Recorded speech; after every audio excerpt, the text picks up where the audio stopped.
सख्ती से यमीन धावक को मार डाला। बेशक ये जानबूझकर भी किया जा सकता है। आखिरकार इनमें से कई लोगों को स्थानीय यमन धावकों द्वारा धमकाया गया था, इसलिए मेरे दिल में मैं अनिवार्य रूप से इन यमन सेवकों से नफरत करता हूँ।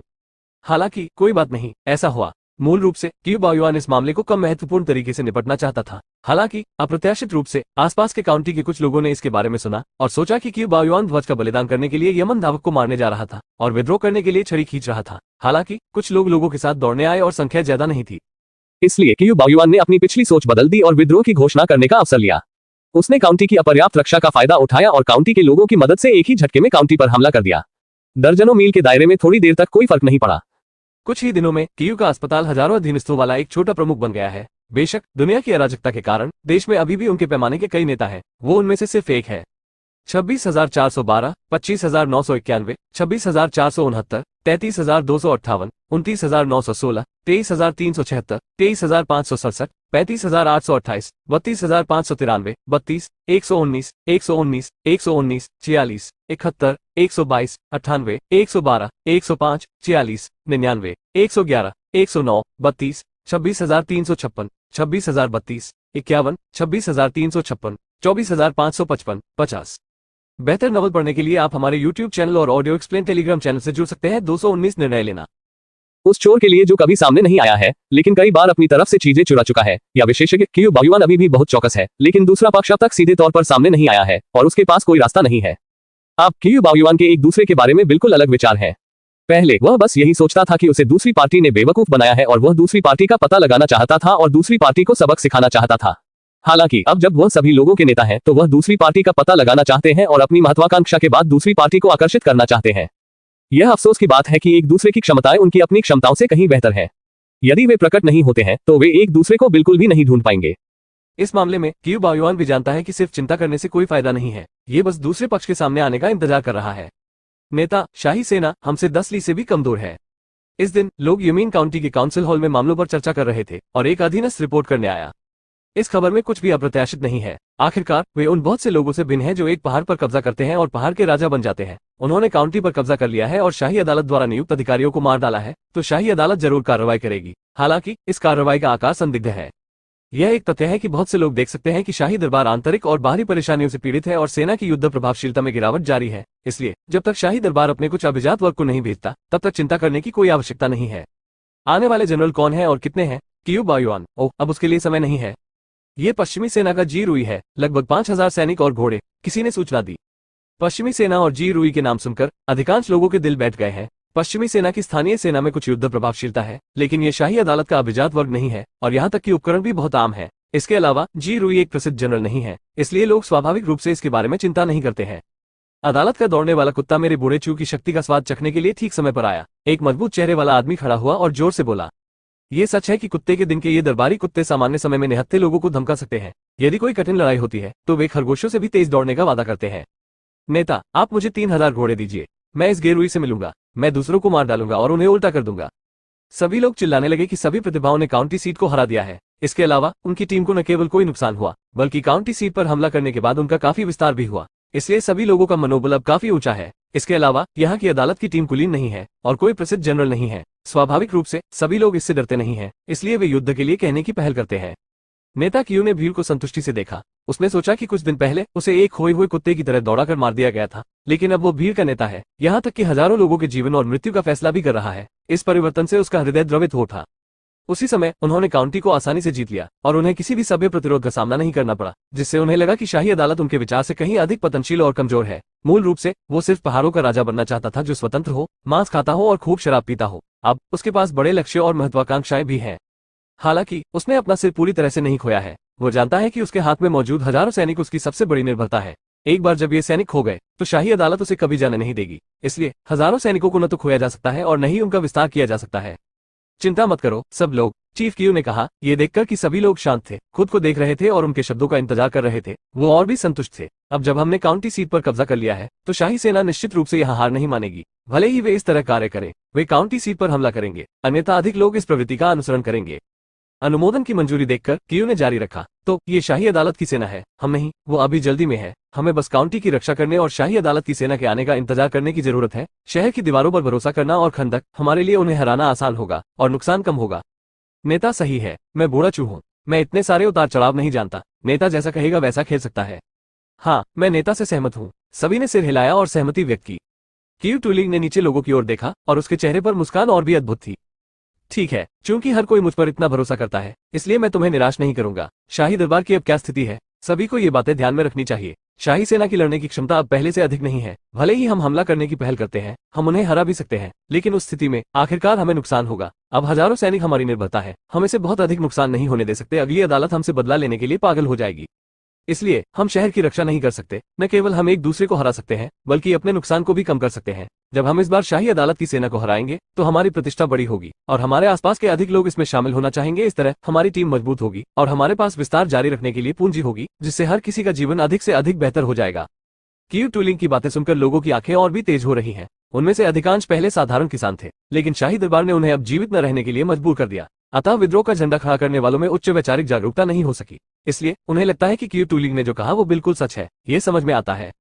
ये देखकर बहुत खुशी हुई कि सभी लोग इसका अनुमोदन करते हैं और अपना समर्थन करते हैं। इनमें से अधिकांश लोग लोगों को अपने साथ जोड़ते हैं, इसलिए कुछ वफादार टीमें भी होती हैं। ऐसी टीमें खुद को कमांड भी नहीं कर सकती हैं, इसलिए वो जो कर सकता है वो इन लोगों को अपने सामने स्वीकार करना है और उन्हें अपने लिए इस्तेमाल करने देना है। इस तरह उनके नीचे वाले लोग वर्ड्स को सुनेंगे।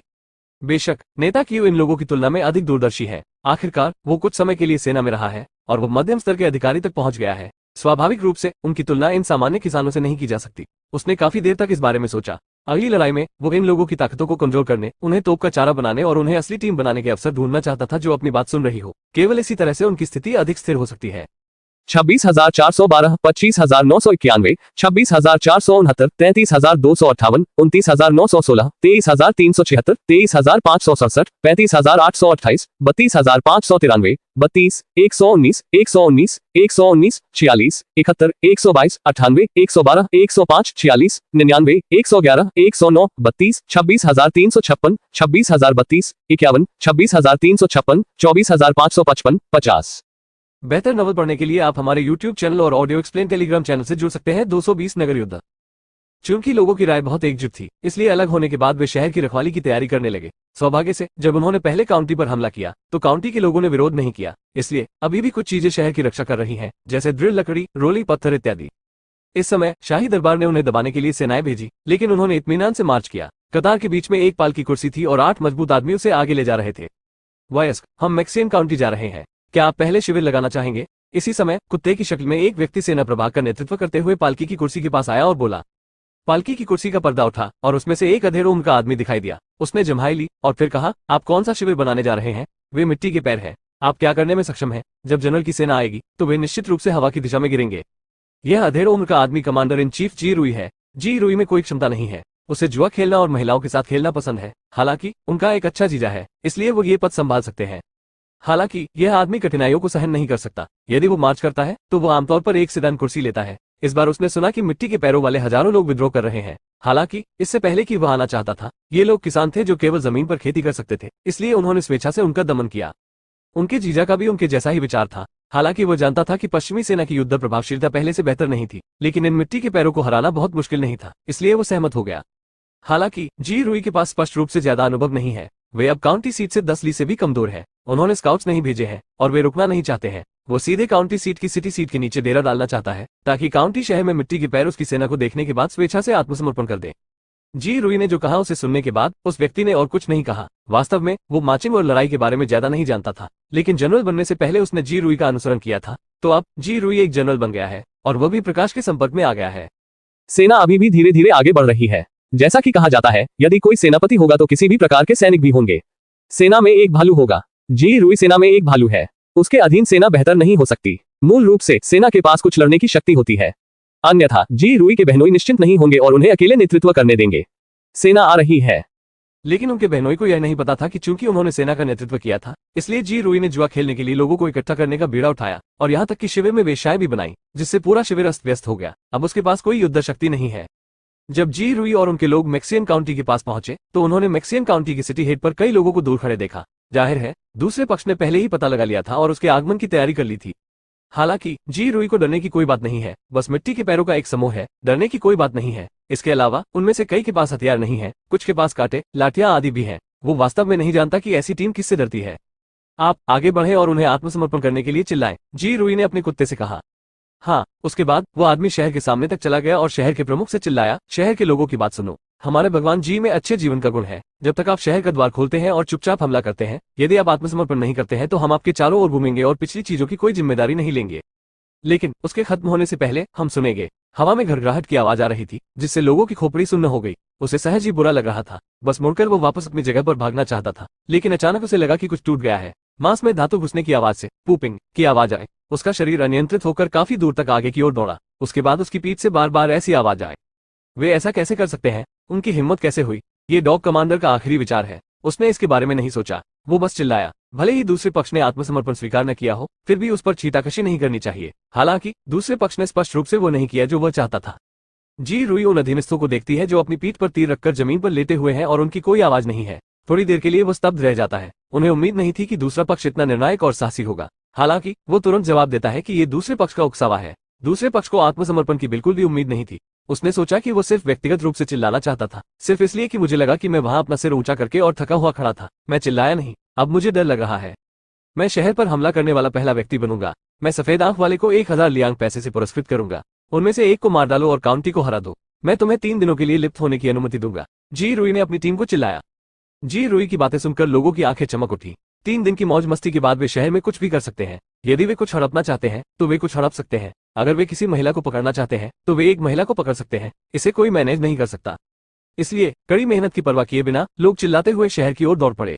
लड़ते समय सेना के पास नियम और कानून होने चाहिए। मुख्य आक्रमण और फेंट आक्रमण की व्यवस्था है। हालांकि जी रुई को इसकी परवाह नहीं है। वो अपने मातातों को सीधे लड़ने के लिए दौड़ाता है। अव्यवस्था की शक्ल शहर में लोगों के पिछले प्रदर्शन से बहुत अलग नहीं है। कोई सैन्य उपलब्धि नहीं है। शहर में लोग चिंतित थे। आखिरकार ये पहली बार था जब उनका शाही सेना से संपर्क हुआ था। जब उन्होंने काउंटी सीट ली तो काउंटी में कोई प्रतिरोध नहीं था, इसलिए कोई लड़ाई नहीं हुई। लेकिन इस बार यह वैसा नहीं है। आखिरकार ये शाही सेना है। हालांकि वे आश्वस्त हैं, शाही दरबार द्वारा उन पर हर समय अत्याचार किया गया है। वे स्वाभाविक रूप से शाही दरबार से डरते हैं।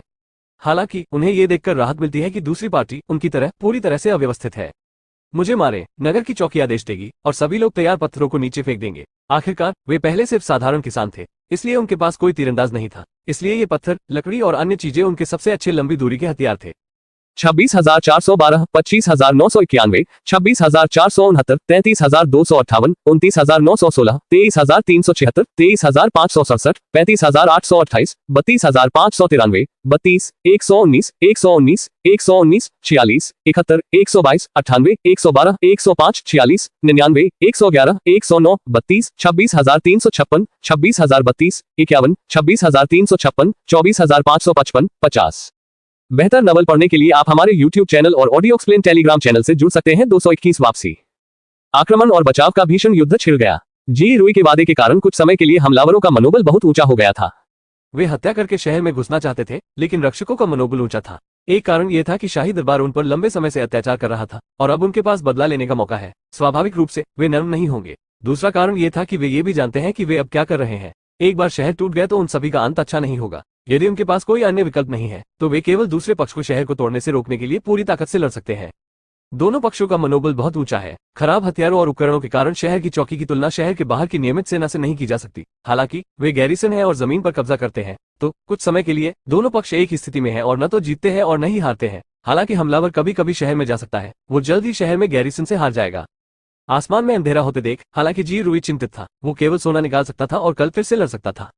बकवास, मैं आखिरकार छोड़ रहा हूँ। कियू टूलिंग ने शहर के सिर पर खड़े होकर शहर के बाहर घने सैनिकों को ज्वार की तरफ फीका देखा। उसने अपने चेहरे पर खून को छुआ और कहा, यहाँ तक कि जब युद्ध अत्यावश्यक था तब भी वो व्यक्तिगत रूप से युद्ध में गया। उनकी मार्शल आर्ट आम किसानों की तुलना में पहले से ही ऊंची थी। एक नेता के रूप में उनकी पहचान के अलावा व्यक्तिगत रूप से उनकी लड़ाई से हर किसी की युद्ध प्रभावशीलता में काफी सुधार हो सकता है। हाँ, अदालत की सेना अलग है। वे सभी कहते हैं कि उनके पास कोई युद्ध प्रभावशीलता नहीं है, लेकिन उनकी ताकत कमजोर नहीं है। उसके बगल वाले एक आदमी ने कहा, वे बहादुरी से सिर्फ इसलिए लड़ रहे हैं क्योंकि वे हमारे किसान पृष्ठभूमि के लोगों का सामना कर रहे हैं। क्या आप उन्हें उत्तर में युद्ध के मैदान में फेंकना चाहेंगे? सुनिश्चित करें कि आप किसी और की तुलना में तेज दौड़े। वाह, बकवास, ये लोग केवल लड़ना जानते हैं अंदर, किसी ने तिरस्कार पूर्वक कहा। यह भी एक सच्चाई है। उत्तरी युद्ध क्षेत्र में शाही दरबार की सेना लगातार हार रही थी। ये पूरी तरह से बचाव की मुद्रा में था, फिर भी कई बार इसका बचाव नहीं किया जा सका। इस समय इस पर जिफेंग राज्य का कब्जा था। हालांकि ये सैनिक दूसरे देशों की सेना से लड़ने से डरते हैं। हालांकि वे अपने ही देश में विद्रोहियों का दमन करने से नहीं डरते। इस तरह उनकी ताकत स्वाभाविक रूप से लागू होगी। कियू टूलिंग ने शहर के बाहर दुश्मन को देखा और भौहें चढ़ा दी। उन्होंने पाया कि उन्होंने शाही दरबार की सेना की ताकत को कम करके आका। हालांकि अब उनकी ताकत में गंभीर रूप से गिरावट आई है और बैंगनी पवन वाले देश के साथ उनकी लड़ाई कम से अधिक सफल रही है, लेकिन स्वयं के नेतृत्व वाले किसानों के साथ लड़ने में उन्हें अभी भी लाभ है। बेशक यह उनके सैनिकों की ताकत से भी संबंधित है। उनमें से अधिकांश पहले किसान थे और उनके पास कोई प्रशिक्षण नहीं था। ऐसी टीम की ताकत क्या है? काउंटी को पहले हराना एक चमत्कार है। हालांकि क्यू टुली मरने का इंतजार नहीं करेगा। वो जानता है कि वो अब क्या कर रहा है। एक बार जब वो पकड़ा जाएगा तो अन्य लोगों को आत्मसमर्पण करने और जीवित रहने का मौका मिलेगा। हालांकि एक नेता के रूप में दूसरा पक्ष उन्हें जाने नहीं देगा, इसलिए उसे जितनी जल्दी हो सके अपने सामने दुश्मनों को हराने का रास्ता खोजना होगा। शहर के बाहर सैनिकों ने एक के बाद एक डेरा डाला है। बिखरी हुई बैरकों को देखकर क्यू टुली की आंखें चमक उठी। उसे लगता है कि उसे अन्य अवसर मिल गए हैं। बूढ़े चू, चलो भोजन करें और आराम करें। रात में चलो सबसे अच्छा चुने और मेरे साथ बाहर चले, क्यू टुली ने अपने आसपास के लोगों से कहा। शहर से बाहर? आप शहर से बाहर क्या कर रहे हैं? ओल्ड चू ने संदेह से पूछा। वो पहले भी एक दूसरे से लड़ने पर आमादा थे, लेकिन पहले हुई लड़ाई के बाद उन्हें यह भी समझ आ गया कि उनके और दूसरे पक्ष के बीच अभी भी एक अंतर है। नगर की दीवार की सहायता से भी उन्होंने कड़ा संघर्ष किया। अब वे शहर से बाहर जाते हैं। क्या वे मौत की तलाश में नहीं है? बेशक ये लोगों को मार रहा है। ठीक है, इतनी चिंता मत करो, तब तुम्हें पता चल जाएगा, क्यू टुली ने कहा। ठीक है। बूढ़े चू को भी पता था कि उसका दिमाग इतना लचीला नहीं है और उसने बस कुछ नहीं पूछा। धिक्कार है, मैं बहुत गुस्से में हूँ। ये बहुत मिट्टी की पैर है। शहर के बाहर अपने बैरक में जी रुई को गुस्सा आ रहा है। उसने सोचा कि जब उसकी सेना आएगी तो वे विद्रोही मिट्टी के पैर आज्ञाकारी रूप से आत्मसमर्पण करेंगे और अपनी प्रतिष्ठा हासिल करेंगे। यदि वो अपने बहनोई से गतिविधियों में मदद करने के लिए कहता तो उसकी आधिकारिक स्थिति फिर से बढ़ सकती थी। हालांकि उसे उम्मीद नहीं थी कि शहर के वे शापित लोग इतने घमंडी होंगे। उन्होंने खुद को मार डाला और चिल्लाने वाले लोगों को बात नहीं करने दी। उन्होंने अपने सैनिकों को शहर में प्रवेश करने से रोकने के लिए शहर की दीवार पर भी भरोसा किया। इतने लंबे समय तक लड़ने के बाद भी उन्होंने शहर की दीवार नहीं तोड़ी और बहुत से लोगों को खो दिया, जिससे वो बहुत क्रोधित हुआ। बेशक उसने ये भी देखा कि शहर में लोगों की ताकत उसके द्वारा लाए गए लोगों की ताकत के बराबर नहीं है। अब वे अभी भी इसे पकड़ कर रख सकते हैं क्योंकि वे क्यूई की धारा के साथ इस पर जोर देते हैं। उनकी राय में देर सबेर शहर का टूटना तय है। चलो शराब ले आओ, गे रुई रोया, जो उसके दिल में थोड़ा परेशान था। ज्यादा देर नहीं हुई थी कि सैनिक शराब का जार लेकर अंदर आए। सामान्यतया बैरक में शराब पीने पर प्रतिबंध है, खासकर जब वे अभी भी लड़ रहे हों, इसलिए उन्हें अब और नहीं पीना चाहिए। हालांकि जी रुई को स्पष्ट रूप से इन चीजों की परवाह नहीं है। बैरक में वो इससे भी अधिक असाधारण काम करता है, अपने आदमियों की टैक्सी के बिना नहीं। यह कोई आश्चर्य की बात नहीं है कि सैनिकों ने इसे लंबे समय से देखा है। जैसे ही जी रुई कीचड़ पर थप्पड़ मारते हैं, शराब की तेज गंध आती है। अभी कुछ समय पहले की बात नहीं है, ये शिविर से भरा हुआ है। जी रुई अपनी आंखें बंद कर लेता है और गहरी सांस लेता है। अचानक उसके चेहरे पर नशा छा जाता है। भले ही उसने इसे न पिया हो, फिर भी उसे लगता है कि वो सब हवा में है। अच्छी शराब, ये वास्तव में अच्छी शराब है। ऐसी अच्छी शराब बूढ़े आदमी के हाथों में बेकार है, जी रुई ने कहा। पता चला कि उसने शराब की यह बोतल खरीदी नहीं बल्कि लूटी है। यहाँ जाते समय वो एक छोटे से काउंटी शहर से गुजरा। उस समय उसे अकस्मात पता चला कि एक बूढ़े आदमी ने खुद इतनी अच्छी शराब बनाई है, जिससे उसके दिल में भी बड़ी हलचल हुई। क्योंकि शाही अदालत ने तय किया था कि निजी लोगों को शराब बेचने की अनुमति नहीं है, इसलिए उसने इस बहाने का इस्तेमाल सीधे बूढ़े आदमी से लेने के लिए किया। उसने बनाई गई सारी शराब छीन ली। ये पर्याप्त नहीं है, उन्होंने दूसरे पक्ष को भी फॉर्मूला सौंपने के लिए मजबूर किया। जाहिर है वो इसे केवल एक बार नहीं पीना चाहता था। बूढ़े व्यक्ति की उसके अधीनस्थों के साथ संघर्ष के दौरान मृत्यु हो गई। जी रुई को किसी सामान्य व्यक्ति की हत्या की परवाह नहीं थी। यह कोई बड़ी बात नहीं थी, उसे केवल इस बात की परवाह थी कि उसे क्या मिला। 26,412, 25,991, 26,469, 33,258, 29,916, 23,376, 23,567, 35,828, 32,593, 32, 119, 119, 119, 46, 71, 122, 98, 112, 105, 46, 99, 111, 109, 32, 26,356, 26,032, 51, 26,356, 24,555, 50। बेहतर नवल पढ़ने के लिए आप हमारे YouTube चैनल और ऑडियो एक्सप्लेन टेलीग्राम चैनल से जुड़ सकते हैं। 222 चोरी शिविर। उस छोटे बूढ़े आदमी को मत देखो, वो गरीब है, लेकिन वो शराब बनाने में वास्तव में अच्छा है, जी रुई ने शराब पीने के बाद नशे में धुत होकर कहा। अपने बहनोई के कारण उसने बहुत अच्छी शराब पी है। हालांकि गलती से उसे जो अच्छी शराब मिली, उससे उसे लगा कि पिछली शराब लगभग पानी के समान ही है और यह शराब ही असली शराब है। वास्तव में हालांकि शाही अदालत ने निजी तौर पर शराब बनाने और बेचने पर रोक लगा दी है, फिर भी लोगों में अभी भी कई लोग हैं जो गुप्त रूप से शराब बनाते हैं। कुछ इसलिए क्योंकि वे शराब में अच्छे हैं, लेकिन उनके पास इसे खरीदने के लिए पैसे नहीं हैं। कुछ चाहते हैं इसे बनाना और बेचना। आखिरकार शराब का मुनाफा अभी भी बड़ा है। हालांकि इन लोगों द्वारा गुप्त रूप से बनाई गई शराब की गुणवत्ता और स्वाद आमतौर पर खराब होता है। जी रुई को उम्मीद नहीं थी कि इस बार उन्हें ये गलती से मिल जाएगा। यह एक खजाना है। जीजाजी भी शराब में माहिर है, जब शराब बन जाएगी तो थोड़ी उन्हें भी दे दूंगा। जी रुई ने मन में सोचा कि वाइन के फॉर्मूले के साथ वो निश्चित रूप से अपनी वाइन बनाएगा, न केवल अपने स्वाद को संतुष्ट करने के लिए बल्कि वाइन बेचकर पैसा भी कमाएगा। हालांकि शाही दरबार इसे निजी तौर पर बेचने की इजाजत नहीं देता, लेकिन अब दरबार का नियंत्रण बहुत कम हो गया है। इसके अलावा अपने बहनोई के समर्थन के साथ जी रुई डरते नहीं है। अनजाने में जी रुई ने बहुत अधिक शराब पी ली है और उसका सिर थोड़ा चक्कर आ रहा है।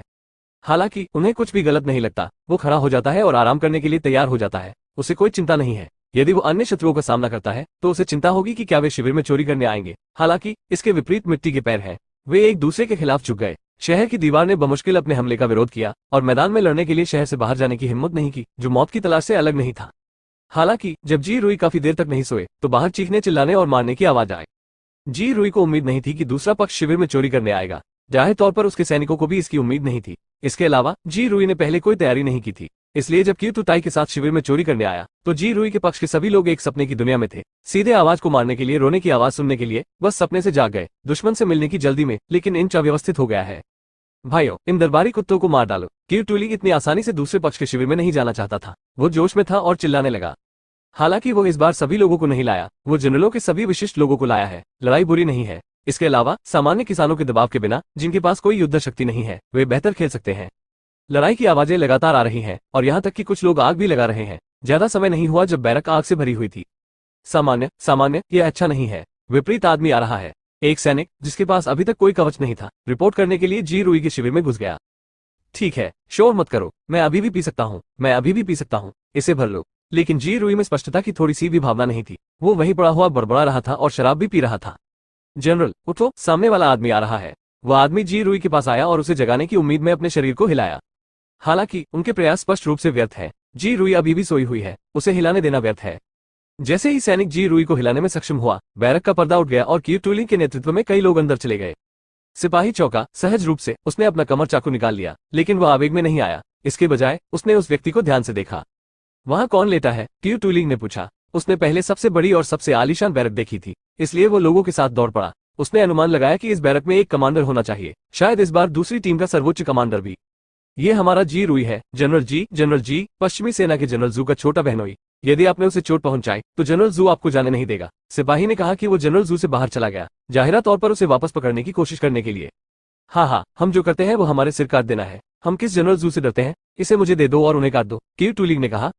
हालांकि उसने यह बात अपने मुंह से कही थी, लेकिन उसके दिल में विस्मय भी था। जब वो सैनिक था तो उसने सुना था कि कुछ ही सेनापति ऐसे होते हैं जो बड़ी लड़ाई लड़ सकते हैं और जीत सकते हैं। उनमें कुछ योग्यताएं होनी चाहिए।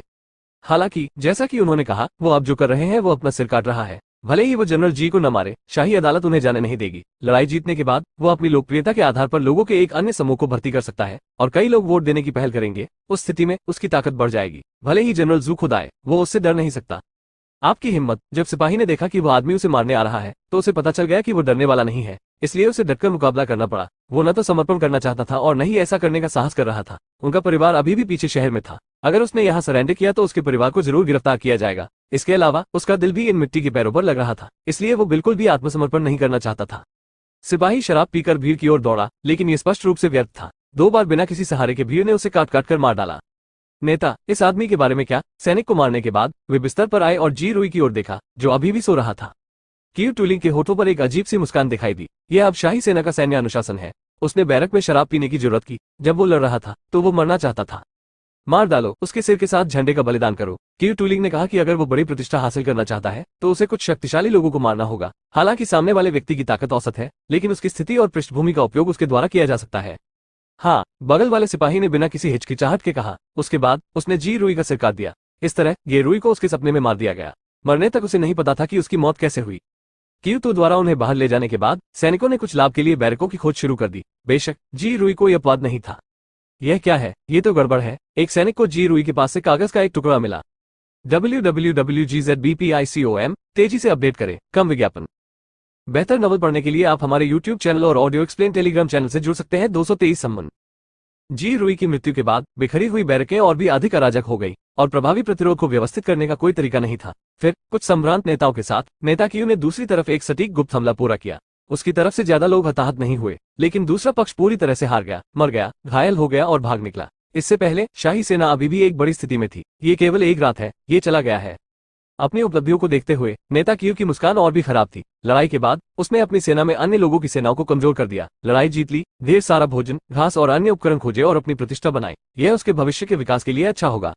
अगली सुबह क्यूतो ने जनरल तियान्युन का नेतृत्व किया, जिन्होंने औपचारिक रूप से विद्रोह के लिए ध्वज का नेतृत्व किया। गति और भी खराब थी। दूर और निकट की कुछ सेनाएं जीवित नहीं रह सकी। साथ ही अन्य विद्रोही सेनाओं ने भी उनकी प्रतिष्ठा के बारे में सुना। वे एक के बाद एक मैक्सियान की ओर भागने लगे और खुद को उसके शिविर में डाल दिया। कुछ समय के लिए उसकी शक्ति अत्यधिक विस्तारित हो गई थी। प्रबंधक हुआन, आपको बुलाने के लिए धन्यवाद। अगली सुबह जब हुआन फैन कार्यालय में अपनी आंतरिक शक्ति विकसित कर रहा था, जी मिंगजियाओ के सचिव ने आकर कहा, ठीक है, मैं समझा। हुआन फैन को अपना अभ्यास बंद करना पड़ा। मुझे नहीं पता कि यह पागल महिला क्या ढूंढ रही है। हुआन फैन फुसफुसाए। कल की घटना के कारण हुआन फैन का जी मिंगजियाओ पर बुरा प्रभाव पड़ा, इसलिए अगर वो अब उससे मिलने भी गया तो भी वो खुश नहीं था। मैंने कहा था कि आपने प्रतियोगिता देख ली है, आप यहीं क्यों नहीं रुकते और सम्राट के पास वापस चले जाते। जी मिंगजियाओ के कार्यालय में जी मिंगजियाओ तांग मिक्स्यू को कुछ शत्रुतापूर्ण दृष्टि से देखती है और कहती है, टैंग मुक्स्यू उसका मजाक देखने आई थी, लेकिन उसने यह नहीं देखा। अप्रत्याशित रूप से वह राजधानी वापस नहीं जाती, जियांगजू में नहीं रहती, या यहाँ तक कि अपने कार्यालय पर भी निर्भर नहीं रहती। क्या यह उसकी अपनी लय पर निर्भर करता है? सम्राट के पास वापस जाने का क्या मतलब है? यह उतना मजेदार नहीं है जितना आप यहाँ हैं। जी मिंगजियाओ के कार्यालय में सोफे पर लेटे हुए तांग मुक्सू ने आलसी से कहा कि जी मिंगजियाओ, जो एक खूबसूरत महिला भी थी, उसकी आंखों को गर्म देख सकती थी। निस्संदेह उसके हृदय में अधिक शत्रुता है। उसका प्रतिद्वंद्वी जितना अच्छा है, वो उतना ही अधिक शत्रुतापूर्ण है। जब बैंग बैंग बैंग दरवाजे पर दस्तक देता है, तांग मिक्सू थोड़ा ऊपर बैठ जाता है। राष्ट्रपति जी, क्या आप मुझसे मिलना चाहते हैं? हुआन फैंग ने दरवाजा अंदर धकेला और तांग मुक्सू को सोफे पर देखा। उसे आश्चर्य तो हुआ, पर उसने कुछ कहा नहीं। आप एक सुंदर आदमी हैं, क्या आपने कल आराम किया था? टैंग मिक्सू ने देखा कि हुआन फैंग आ रहा था, इसलिए उसने तुरंत अपनी सतर्कता कम कर दी और फिर से लेट गई, जिससे उसकी उत्कृष्ट आकृति प्रकट हुई। तांग लोमड़ी, क्या तुम अच्छे से बैठ सकती हो? जी मिंगजियाओ ने गुस्से में कहा। तुम इतने गंभीर क्यों हो? एक सुंदर लड़का कोई बाहरी व्यक्ति नहीं होता। डॉन मिक्स्यू को ये कहने की परवाह नहीं है। सुंदर लड़का, क्या आप जानते हैं कि कल होटल में किसने आपकी मदद की थी? हुआन फैंग की आंखें तांग मिक्स्यू को देखने से डरती हैं। आखिरकार उसकी वर्तमान मुद्रा बहुत उत्तेजक है। हुआन फैंग छत की ओर देखता है और कहता है, मुझे नहीं पता। सुंदर लड़के, जब तुम लोगों से बात करते हो तो उनकी ओर नहीं देखते, यह अपमानजनक है। टैंग मुक्यू ने गलत कहा कि हुआन फैंग तब भी छत की ओर देख रहा था जब उसने इसे नहीं सुना था। ये कहना होगा कि तांग मिक्स्यू, सु यूमो और जी मिंगजियाओ सभी एक ही स्तर की सुंदरियां हैं। हालांकि ऐसा लगता है कि टैंग मुक्यू का फिगर बेहतर है और वो जानती है कि उसे अपना फिगर कैसे दिखाना है। भले ही आप इसे न देखें, मैं आपको बताऊंगा कि वो मिंगजियाओ ही थी जिसने कल रात होटल में आपकी मदद की थी। अगर मैं कल यहाँ नहीं होता तो शायद वो आपकी देखभाल करने के लिए रुकती। क्या अन्यथा क्या आपको शर्म आ सकती है? क्या आप मुझे बुरी चीजों के लिए दोषी नहीं ठहराते? यदि आप मुझे दोषी ठहराते हैं तो आप आ सकते हैं और दूसरों को हरा सकते हैं। टैंग मुक्यू ने कुछ शर्म के साथ कहा। तांग मुक्सू, यदि तुम बात नहीं करोगी तो मैं तुम्हारा मुंह फाड़ दूंगा। जी मिंग इतनी आकर्षक थी कि उसका पूरा शरीर कांप गया। यदि आप यह नहीं कहते हैं तो यह न कहें। मिंगजियाओ, मैंने कितनी बार कहा है कि आपका स्वभाव कैसा है? मैं इसे बदलना चाहता हूँ, अन्यथा कोई भी आदमी आपको पसंद नहीं करता है। यदि आप एक सुंदर लड़के को देखते हैं तो यह आपके जैसा है, देखा नहीं जा सकता। तांग मुक्यू ने कहा। तो राष्ट्रपति जी, अगर कुछ भी गलत नहीं है तो मैं पहले बाहर जाऊंगा। हुआन फैंग को लगा कि माहौल ठीक नहीं है। उसने सबसे पहले वहां से निकलने का फैसला किया जब आग पूरी तरह से उस पर जल गई। यूमो और मैं आज सुबह देर से उठे, हमने अभी तक नाश्ता नहीं किया है। जाओ और हमारे लिए नाश्ता खरीद कर लाओ, जी मिंगजियाओ ने कहा। इसके अलावा लोमड़ी की भावना की बात मत सुनो। कल बहन यूमो के पास तुम्हें होटल में अकेला छोड़ने का दिल नहीं था, इसलिए उसने तुम्हें होटल भेजने का प्रस्ताव रखा। इसके अलावा मैंने ऐसा नहीं किया। अकेले आपकी मदद करो और बहन यूमो। जी मिंगजियाओ सोचती है कि बेहतर होगा कि वो इसे स्पष्ट कर दे, अन्यथा ये सुनिश्चित करना कठिन है कि लेचेरॉन उसके बारे में ज्यादा नहीं सोचती है और सोचती है कि वो उसके बारे में अधिक परवाह करती है।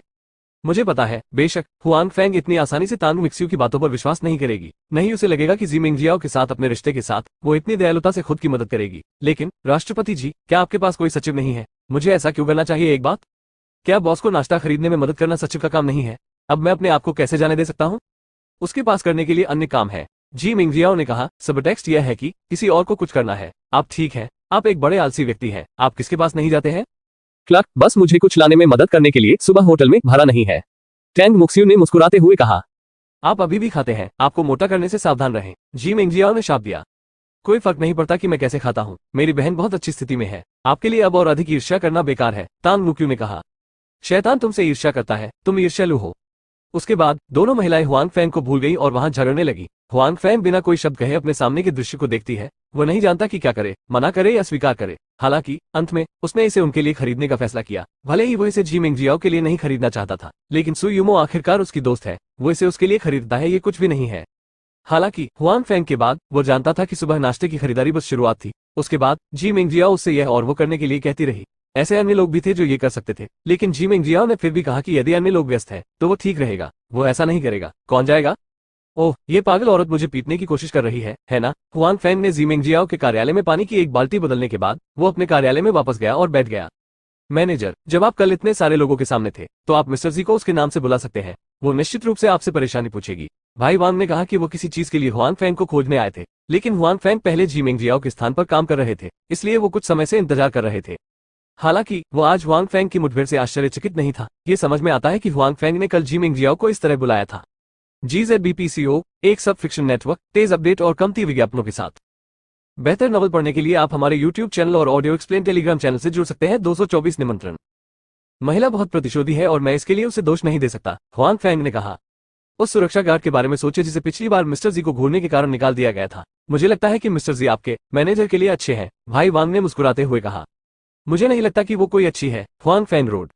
वैसे निम्नलिखित कारखानों में भेजे गए कई लोग वापस आ सकते हैं। हुआंग फेंग को अचानक कई लोगों के बारे में याद आया जिन्हें उसने नीचे कारखाने में भेजा था। उस समय उसने उन्हें भेजने का एक कारण यह था कि वह अपना अधिकार स्थापित करना चाहता था। निस्संदेह इससे भी महत्वपूर्ण बात यह है कि जो लोग परेशानी में आए उन्हें यह बताना चाहिए कि उन्होंने विरोध नहीं किया। अब दूसरे पक्ष को कुछ एहसास हुआ है और उसने उन्हें परेशान करने के लिए और लोगों को नहीं भेजा है, इसलिए वे भी वापस आ सकते हैं। ठीक है, मैं उन्हें तुरंत सूचित करूंगा। अनुमान है कि उनमें से कुछ खुश होंगे। आखिरकार ये यहाँ जितना अच्छा नहीं है, भाई वांग ने मुस्कुराते हुए कहा। ठीक है, आप मुझे अपनी हालिया कार्यस्थिति पर ध्यान देने में भी मदद कर सकते हैं। अन्य दो समूहों के लिए हर समय कोई टीम लीडर न होना असंभव है। हुआंग फेंग ने कहा कि स्वाभाविक रूप से वह भाई वांग पर विश्वास करते थे। साथ ही उनका जाने का भी प्लान था। यहाँ चीजों को अच्छे से संभालना चाहिए। भले ही भाई वांग ने अपने करीबी लोगों की सिफारिश की हो, इसका इससे कोई लेना देना नहीं है। भाई वांग को नहीं पता था कि हुआंग फेंग छोड़ना चाहता है। ये सुनकर वह द्रवित हो गया। हुआंग फेंग के आने से पहले वह सिर्फ एक साधारण सुरक्षा गार्ड था। उन्हें हर महीने थोड़ा थोड़ा वेतन दिया जाता था और ऐसा लगता था कि उन्हें पदोन्नति की कोई उम्मीद नहीं थी। लेकिन जब हुआंग फेंग आए तो ये बिल्कुल अलग था। खासतौर पर मैनेजर बनने के बाद तो उन्हें सीधे प्रमोशन दे दिया गया। अब हुआंग फेंग अभी भी खुद से ऐसा कहते हैं, जिससे पता चलता है कि वो खुद पर विश्वास करते हैं और खुद पर भरोसा करते हैं। ऐसा व्यवहार भाई वांग को कैसे प्रभावित नहीं कर सकता। चिंता मत करो मैनेजर, मैं उनके प्रदर्शन पर ध्यान दूंगा। भाई वांग ने वादा किया कि वो हुआंग फेंग को फांसी देने के लिए अपने करीबी लोगों को स्थापित करने के इस अवसर का लाभ नहीं उठाना चाहते थे। कुआ, हुआंग फेंग ने सिर हिलाया, लेकिन उन्होंने इस पर ज्यादा ध्यान नहीं दिया। जल्द ही हुआंग फेंग का आंतरिक फोन फिर से बज उठा। आपको हुआंग फेंग को देखने की जरूरत नहीं है, ये जी मिंगजियाओ फिर से खुद की तलाश कर रही है। जब हुआंग फेंग जी मिंगजियाओ के कार्यालय में आता है तो जी मिंगजियाओ और तांग मक्सू को छोड़कर सु यूमो भी वहां मौजूद होता है। दूसरे शब्दों में टैंग मक्सू नाम की एक महिला जी मिंगजियाओ के कार्यालय में रह रही है क्योंकि वह आज कहीं नहीं गई। कभी कभी जब जी मिंगजियाओ हुआंग फेंग से कुछ करने के लिए कहती है तो वह मौज मस्ती में शामिल हो जाती है, लेकिन सु यूमो पहले भी अपने कार्यालय में ऐसा करती रही है। सुबह को छोड़कर हुआंग फेंग एक बार उसे नाश्ता भेजने गई थी और उसे कभी नहीं देखा। बाद में। धन्यवाद, मैं आपके लिए क्या कर सकता हूँ? हुआंग फेंग ने असहाय होकर पूछा। आपका रवैया क्या है हुआंग फेंग? क्या आप बॉस से इसी तरह बात करते हैं? ऐसा लगता है कि आप बहुत नाराज हैं। जी मिंगजियाओ ने हुआंग फेंग की ओर देखा और कहा, बकवास, आपसे जानबूझकर एक दिन का समय मांगा गया है ये देखने के लिए कि क्या आपको कोई शिकायत है। हुआंग फेंग ने गुस्से में कहा, शायद इसलिए कि उसके दिल में यहाँ लंबे समय तक रहने का इरादा नहीं था। हुआंग फेंग ने जी मिंगजियाओ को नाराज करने की परवाह नहीं की। इसके अलावा ये लड़की आज बहुत ज्यादा है। वो लंबे समय तक नहीं बैठे और व्यस्त रहे। आप एक अधीनस्थ हैं और मैं आपका बॉस हूँ। क्या आपको काम करने देना सही नहीं है? जी मिंगजियाओ ने कहा, अपने सामने हुआंग फेंग को देखकर। ये स्पष्ट है कि जी मिंगजियाओ पर बहुत अधिक अच्छे प्रभाव नहीं होंगे। हुआंग फेंग बस कहने ही वाले हैं कि उन्होंने अपनी नौकरी छोड़ दी। वैसे भी उनका यह विचार काफी समय से था। हालांकि उनके बगल में सु यूमो ने सबसे पहले कहा, मिंगजियाओ, हुआंग फेंग ने पिछली बार आपकी मदद की थी और बहुत कुछ नहीं किया। आपको जानबूझकर उसकी तलाश करना बंद कर देना चाहिए।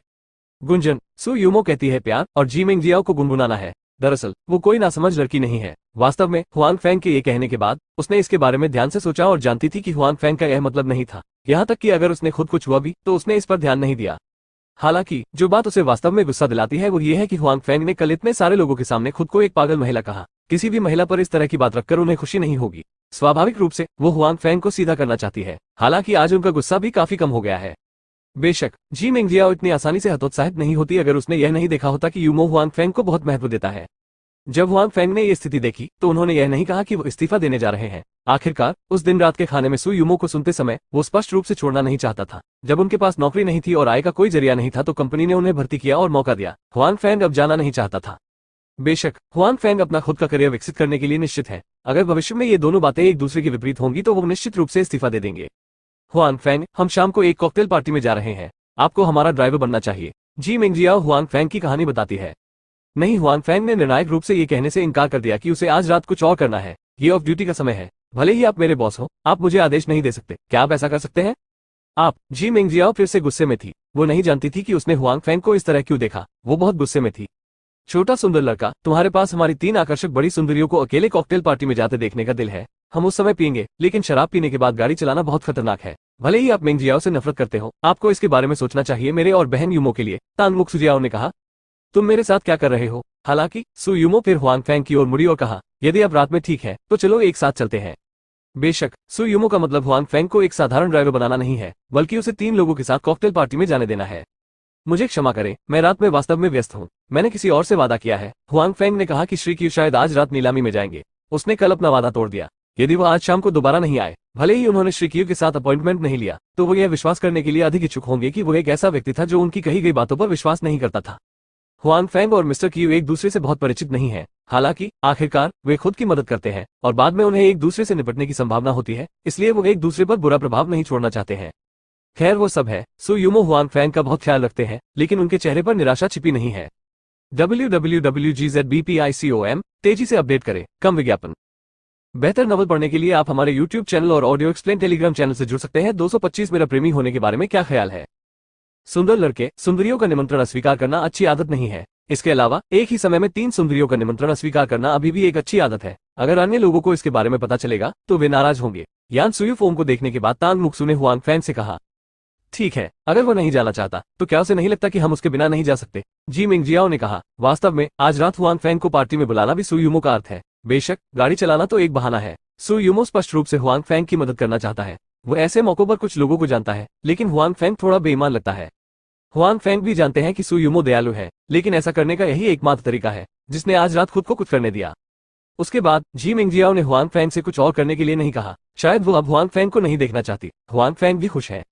काम खत्म होने पर तीनों महिलाएं एक साथ चली गई। हुआंग फेंग भी तुरंत चले गए। वो अब कार्यालय की वर्दी पहन रहा है, जो स्पष्ट रूप से अच्छा नहीं है। उसे कपड़े बदलने के लिए वापस जाना होगा। सु यूमो भी ऐसा ही है।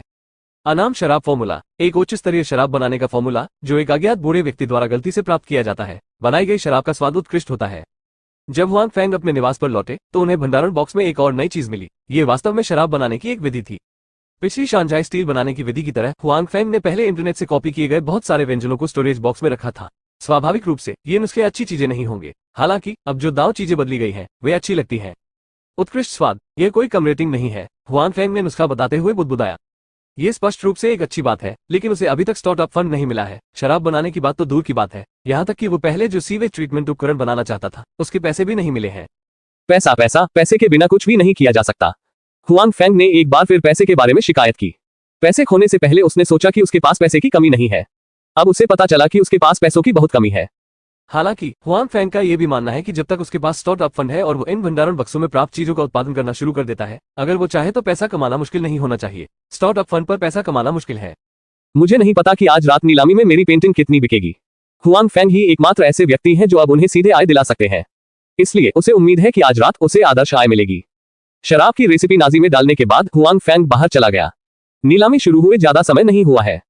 वास्तव में हुआंग फेंग को यह नहीं पता था कि अगर उसने गहने और पेंटिंग नहीं बेची तो वो अब उन्हें फिर से वितरित कर पाएगा। ये सिर्फ इसलिए है क्योंकि इन चीजों पर उसने उस स्थान का संकेत नहीं दिया जहां से वे आए थे, इसलिए स्वाभाविक रूप से उसे पता नहीं चला। अन्यथा वो कम से कम उन्हें पहले वितरित करेगा और फिर उन्हें वितरित करेगा। ये बिक्री के लिए है। यह अफसोस की बात है कि वह नहीं जानता है, इसलिए यदि वह कॉल डिलीवर करना चाहता है तो उसे इंतजार करना होगा। दूसरी तरफ सु यूमो के 3 लोग बाहर गए हैं, सभी तैयार होकर। आज नीलामी में क्या है? कार में टैंग मुक्यू से पूछा। मुझे यकीन नहीं है, हमें उन चीजों में कोई दिलचस्पी नहीं है। जब हम उन्हें देखेंगे तो हम 1 या 2 चीजें खरीद लेंगे जो आकर्षक है। यदि हम नहीं करेंगे तो हम पार्टी में आएंगे, जी मिंगजियाओ ने कहा। दरअसल उन्होंने हुआंग फेंग को यह नहीं बताया कि वे भी नीलामी में आए हैं। नीलामी से पहले उन्होंने सिर्फ वाइन पार्टी की थी। इसके अलावा उन्हें नीलामी में कोई दिलचस्पी नहीं थी। वे नीलामी में तभी आए जब आज का निमंत्रण स्वीकार नहीं किया जा सकता था। और जो कुछ लोग नहीं जानते वही ये है कि आज रात उनकी मंजिलें एक ही हैं, बस वे नहीं जानते। जब मैं इसके बारे में सोचता हूं तो मुझे गुस्सा आता है। सिस्टर यूमो बदबूदार सुरक्षा गार्ड को रिसेप्शन पर आमंत्रित करती है, लेकिन वह चेहरा नहीं दिखाता है। जी मिंगजियाओ ने कहा, जाहिर है हुआंग फेंग के इनकार के लिए उसके दिल में अभी भी गहरी नाराजगी है। उसे कुछ करना है, जानबूझकर नहीं, सू ने मुस्कुराते हुए कहा। बहन यूमो, यानी अगर आपका स्वभाव अच्छा है तो आपको कोई परवाह नहीं है, जी मिंगजियाओ ने कहा। बहन यूमो, आप इस सुरक्षा गार्ड के बारे में क्या सोचती हैं? इस समय टैंग मुक्यू ने अचानक सु यूमो पर गहरी नजर डाली और फिर लापरवाही से पूछा। क्यों? सु यूमो ने दिल में उछाल के साथ कहा।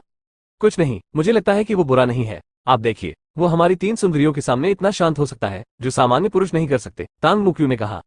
वो अंधा है, जी मिंगजियाओ ने हस्तक्षेप किया। मैं ऐसा नहीं सोचता, मुझे लगता है कि वो बुरा नहीं है। आप देखिए, हालांकि उसकी पारिवारिक परिस्थितियां बहुत सामान्य है, वो काम पर सिर्फ एक सामान्य सुरक्षा गार्ड है। हालांकि वो अब एक सुरक्षा प्रबंधक है, फिर भी वो एक सुरक्षा गार्ड है। हालांकि जब वो हमारा सामना करता है, खासकर जब मेंगजियाओ और यूमो, उसे उस तरह का डर नहीं लगता है। उसके शरीर में मैं हमेशा आत्मविश्वास की भावना महसूस कर सकता हूँ। यह आत्मविश्वास मैंने उन राजकुमारों में भी महसूस किया है राजधानी, लेकिन ऐसा इसलिए है क्योंकि उन सभी की पारिवारिक पृष्ठभूमि अच्छी है और जब वे आश्वस्त होते हैं तो उनमें अक्सर गर्व की भावना होती है। लेकिन हुआंग फैंग के शरीर में मुझे वो अहंकारी गर्व महसूस नहीं होता है, तांग मुक्यू ने विश्लेषण किया।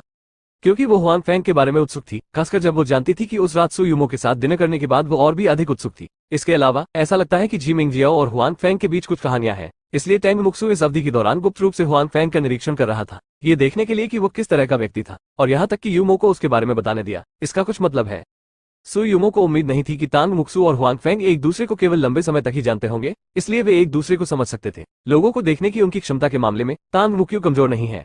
बेशक इसका कई पुरुषों से निपटने की उसकी क्षमता से कुछ लेना देना हो सकता है।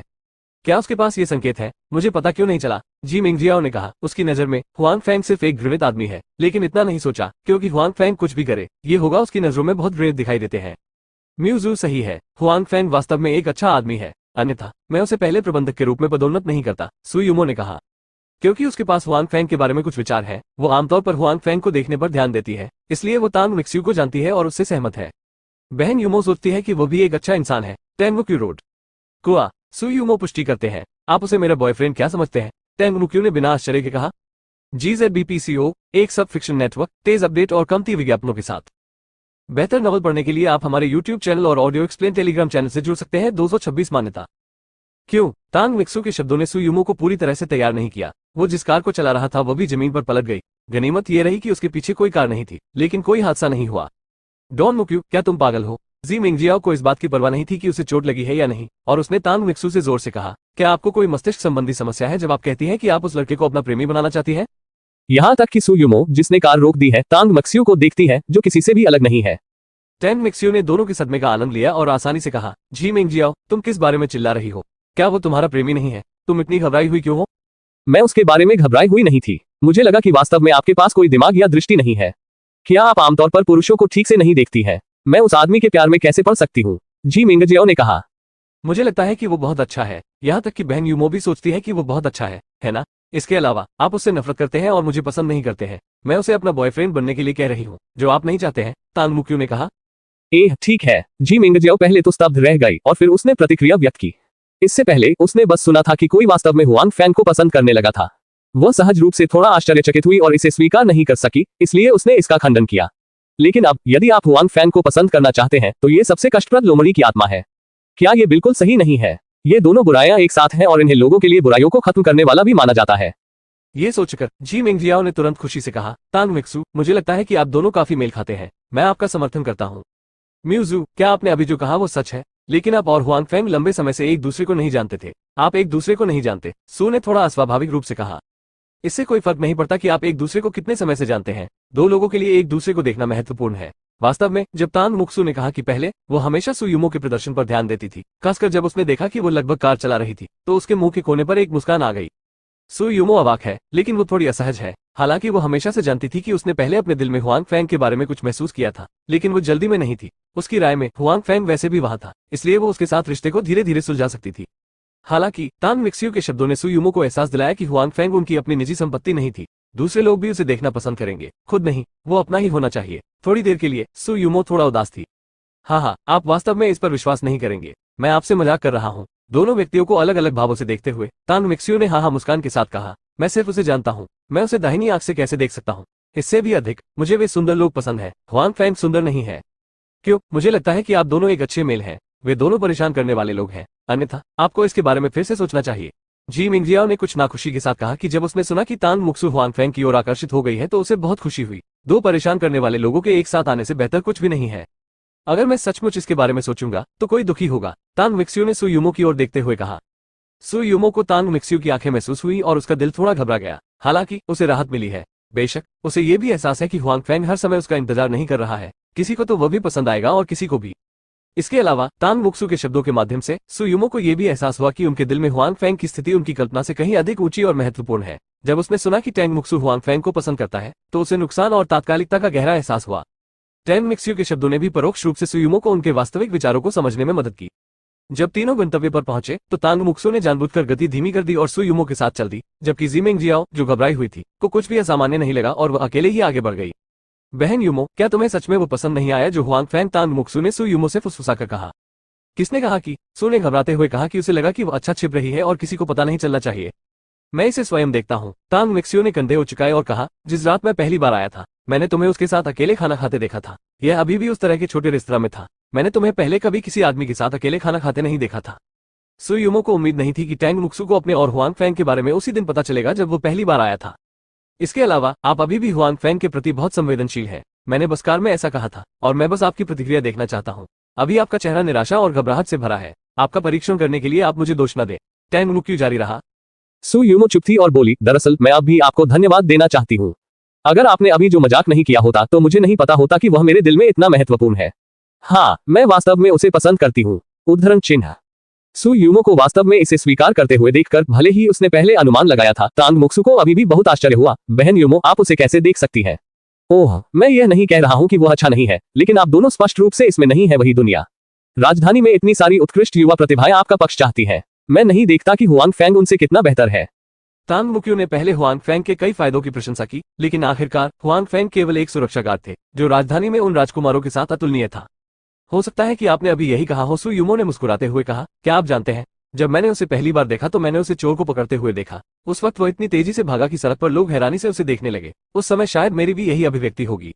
बाद में मुझे पता चला कि वो वास्तव में हमारी कंपनी का कर्मचारी था और मेरे दिल में कुछ विशेष भावनाएं थी। बाद में जब मैंने उससे संपर्क किया तो मुझे पता चला कि वो वास्तव में अलग था। मैं नहीं बता सकता कि वो कहाँ अलग था। वैसे भी मुझे उसके साथ रहने का एहसास अच्छा लगा और मैं उसे देखना चाहता था। सु यूमो आगे देखता है और अपने आप से बड़बड़ाता है, ये खत्म हो गया है बहन यूमो, ये खत्म हो गया है। तुम्हें उसके द्वारा जहर दिया गया है। टैंग मुक्यू ने कहा कि हालांकि उसका अब तक कोई औपचारिक प्रेम संबंध नहीं रहा है, लेकिन उसके आसपास कई पुरुष हैं। स्वाभाविक रूप से वो जान सकती है कि सु यूमो की भावनाओं का क्या मतलब है। GZBPCO, एक सब फिक्शन नेटवर्क, तेज अपडेट और कमती विज्ञापनों के साथ। बेहतर नवल पढ़ने के लिए आप हमारे YouTube चैनल और ऑडियो एक्सप्लेन टेलीग्राम चैनल से जुड़ सकते हैं। 227 मैंने निर्णय लिया। सु यूमो थोड़ा मुस्कुराई, फिर उदास होकर बोली, मुझे नहीं पता हुआंग फैंग ने क्या सोचा। वो और क्या सोच सकता है? सिस्टर यूमो, आप उसे बहुत पसंद करती हैं। मुझे डर है कि वो सपने में मुस्कुराहट के साथ जाग जाएगा। वो और क्या सोच सकता है? तांग मुक्यू ने कहा। हालांकि मुझे लगता है कि बहन यूमो, अब आपको जिस बात पर विचार करने की जरूरत है वो नहीं है जो हुआंग फैंग सोचते हैं, बल्कि आप अपने परिवार को कैसे समझाती हैं। क्या आपका परिवार हुआंग फैंग जैसे सामान्य व्यक्ति को खोजने के लिए आपसे सहमत हो सकता है? ये बड़ी बात है, समस्या जो उनके मूल की लड़कियों को परेशान करती है, तांग ने कहा। पारिवारिक पृष्ठभूमि और उनके जैसे विवाह मामले शायद ही कभी उसके अपने हाथों में होते हैं। उनकी व्यवस्था उसके परिवार द्वारा की जानी चाहिए। व्यवस्था की वस्तुएं आमतौर पर राजधानी में वे बचकाने भाई होते हैं। हालांकि वे लोग कौन से गुण वाले हैं, टैंग मक्सियो कई वर्षों से स्पष्ट है। इसलिए वह अभी केवल भोग करना चाहती है, क्योंकि वह जानती है कि शादी के बाद उसका खुश रहना असंभव है। सु यूमो के परिवार की स्थिति भी उनके जैसी ही है, इसलिए उन्हें ये चिंता है। वास्तव में मेंगजियाओ और मैं अपना खुद का व्यवसाय शुरू करने के लिए किंगडाओ प्रांत आए थे। उनके पास यह विचार था। सु यूमो ने कहा, मेरा परिवार बस हमसे कुछ मदद लेना चाहता है। जब तक मैं और मेंगजियाओ कंपनी को बड़ा और मजबूत बनाते हैं, वे हमारे परिवार के लिए भी बड़े लाभ ला सकते हैं। तब हमारे पास बातचीत करने की क्षमता होगी। परिवार, यह विचार तब अस्तित्व में आया जब सु यूमो और जी मेंगजियाओ ने स्नातक की उपाधि प्राप्त की थी। इससे पहले कि वे घर पर उनकी शादी करने का फैसला करें, वे कंपनी को बड़ा बनाएंगे। इसके विपरीत उनके हाथ में पूंजी थी और वे अपने परिवारों से बात कर सकते थे। हालांकि वे सफल नहीं हो सकते हैं, लेकिन उनमें संभावना भी है, जो किसी भी चीज से अधिक महत्वपूर्ण है। तो आप ये सोचते हैं? तांग मिक्सियो को ये कहते हुए आश्चर्य हुआ कि जब उसे पता चला कि सु यूमो और जी मेंगजियाओ एक कंपनी खोलने के लिए किंगडाओ प्रांत में आए थे, तो उसने सोचा कि वे अकेलेपन और टिकटों के साथ खेलने की प्रकृति को बर्दाश्त नहीं कर सकते। वो अपना समय बिताने के लिए शादी से पहले कुछ करना चाहती थी। उसे उम्मीद नहीं थी कि वे इतनी दूर तक सोच सकते हैं।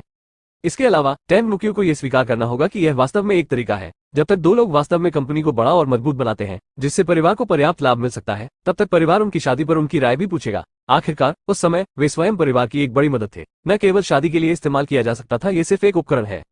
बेशक कठिनाई अभी भी बहुत बड़ी है। वे अपने परिवारों की ताकत पर बहुत अधिक भरोसा नहीं कर सकते। इसके अलावा उनके पीछे पारिवारिक शक्ति छोटी नहीं है और सामान्य उपलब्धियों को केवल तुच्छ समझा जाता है। स्वाभाविक रूप से कठिनाई आम लोगों की तुलना में बहुत अधिक है। हालांकि ये पारिवारिक नियंत्रण से बाहर निकलने का भी एक तरीका है ना? मेरे स्नातक स्तर की पढ़ाई के 2 वर्षों के बारे में सोचो। मैं राजधानी की दूसरी पीढ़ी के घेरे में घूम रहा हूँ। मैं शादी से पहले अच्छा समय बिताना चाहती हूँ, लेकिन मैंने अपनी 2 छोटी बहनों के बारे में नहीं सोचा। मैंने अपने जीवन के लिए कड़ी मेहनत की है। इससे टैंग मिक्सियो, जो हमेशा सोचता है कि वो बुद्धिमान और सक्षम है, थोड़ा शर्मिंदा हो जाता है। मैंने निर्णय कर लिया है। टैंग मुक्यू अचानक चिल्लाई। जी मेंगजियाओ को आश्चर्यचकित कर दिया जो उसके सामने चल रही थी। मैंने कहा कि तांग राजवंश का शैतान, तुम चौंक गए हो। क्या तुम लोगों को मौत तक डराना चाहते हो? जी मेंगजियाओ ने कुछ असंतोष के साथ कहा। हालांकि इस बार तांग ने जी मेंगजियाओ के साथ झगड़ा नहीं किया, लेकिन कहा, मैंने फैसला कर लिया है। मैं भी किंगरी प्रांत में रहने जा रहा हूं और मैं राजधानी वापस नहीं जाऊंगा। चूंकि जी मिंगजियाओ और सु युमो दोनों ऐसा कर सकते हैं, तान को नहीं लगता कि वो ऐसा नहीं कर सकती। इसके अलावा इस समय वो अंततः पहले की तरह नहीं रहती है, लेकिन उसका अपना लक्ष्य है। हालांकि इस लक्ष्य को हासिल करना कठिन है, लेकिन लक्ष्य पाने का एहसास वैसा नहीं है। उसे लगता है कि वो ऊर्जा से भरपूर है और युवा बनकर ढेर सारा पैसा बचाना चाहती है। तान राजवंश के राक्षस, तुम किसके दीवाने हो? मुझे मत बताओ। आज रात के स्वागत के बाद क्या तुम कल राजधानी वापस जाओगे? क्यों न जाना वास्तव में हम पर निर्भर है। जी मिंगजियाओ दोनों के पास आए और कहा, ये सु युमो है जो टैंग मुक्सियो को मुस्कुराते हुए देखती है। निस्संदेह वह जानती है कि टैंग मुक्सियो किस लिए रुकी है। उसने अभी यही कहा, एक दोस्त के रूप में वह तांग मुक्सियो की शादी को विवाह के साधन के रूप में नहीं देखना चाहती। तो वह एक रास्ता बताती है। बेशक चलना अभी भी बहुत मुश्किल है, लेकिन कोई रास्ता न होने से यह बेहतर है। टैंग मुक्सियो ने जी मिंगजियाओ को स्वीकार नहीं किया, लेकिन एक हाथ में जी मिंगजियाओ और दूसरे हाथ में सु युमो को पकड़ लिया। उन्होंने बड़े गर्व के साथ कहा, मैं किंग प्रांत में रहना चाहता हूँ। हमारी 3 बहनें उन घृणित लोगों को दबाने और उन्हें हमारी ओर देखने देने के लिए मिलकर लड़ रही हैं। ये खत्म हो गया। टैंग भूत पागल है, जी मिंगजियाओ ने एक हाथ से कहा, लेकिन वह ये भी समझ गई कि तांग मुक्सु ने पहले क्या कहा था। जाहिर है वह किंगशेंग में रहकर अपना खुद का व्यवसाय शुरू करने जा रही है। इसके लिए जी मिंगजियाओ का भी बहुत स्वागत है। हालांकि वे अक्सर झगड़ते हैं, फिर भी वे दोस्त भी हैं। वो किंगदाओ प्रांत में कई दोस्त पाकर स्वाभाविक रूप से खुश है। चलो चलें, अब हमारे अंदर जाने का समय हो गया है। सु युमो ने और कुछ नहीं कहा। वह जानती थी कि एक बार तांग मुक्सु को रास्ता मिल गया तो उसका दृढ़ संकल्प खुद और मिंगजियाओ से कम नहीं होगा, और उसकी क्षमता कमजोर नहीं है और उसे सफल होना चाहिए। लेकिन वह क्या कदम उठा सकती है और क्या उसे अपने परिवार की पहचान मिल सकेगी, वह नहीं जानती थी। वह ये भी नहीं जानती थी कि सु युमो उस लक्ष्य को हासिल कर सकती है या नहीं। अब यह स्वर्ग है, हालांकि गौरव समूह बुरा नहीं है, यह अपने लक्ष्य तक पहुंचने से बहुत दूर है। ओह, बहुत सारे लोग हैं। प्रबंधक वेन के निमंत्रण के साथ हुआंग फैंग ने आसानी से रिसेप्शन के दृश्य में प्रवेश किया और उन्हें जल्द ही एहसास हुआ कि दृश्य पर बहुत सारे साधारण लोग नहीं थे। बस उनके कपड़ों को देखें। हुआंग फैंग ने भी एक सूट पहना था। आखिरकार इस तरह का अवसर के अवसर पर औपचारिक रूप से कपड़े पहनने होंगे। अपनी स्वयं की अपर्याप्त शक्ति के सामने वे अलग व्यवहार करेंगे। उस स्थिति में अन्य लोग केवल मूर्ख ही माने जाएंगे। हुआंग फैंग का सूट तब खरीदा गया था जब वो पिछली बार सु युमो के साथ खरीदारी कर रहे थे। बेशक इसे सु युमो ने खरीदा था और अपने दोस्त को भेजा था। अंततः ये हुआंग फैंग के हाथों में आ गया। इसलिए हुआंग फैंग की पोशाक घटनास्थल पर मौजूद लोगों की पोशाक से ज्यादा खराब नहीं है और इसे बहुत अचानक होने की आवश्यकता नहीं है।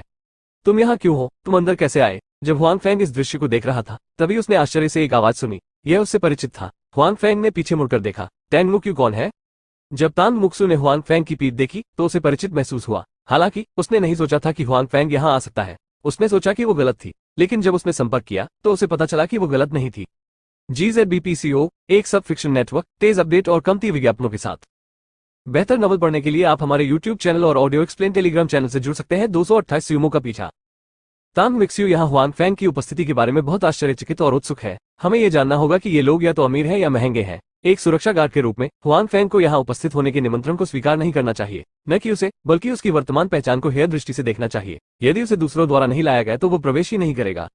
उसे अंदर कौन लाया? जब टैंग मुक्सु हुआंग फैंग को देखती है तो हुआंग फैंग भी उसकी ओर देखता है। आज रात का टैंग मिक्सियो दिन की तुलना में अधिक आकर्षक है। उसकी सफेद लेस वाली पोशाक उसे और अधिक उदात्त और आकर्षक बनाती है। इस समय उसके शरीर में कोई आलसी सांस नहीं है जो उसने दिन के दौरान देखी थी। उनके चेहरे पर हमेशा हल्की मुस्कान रहती है। वो लुक बिल्कुल हर किसी के बॉर्डर शो का मॉडल जैसा है।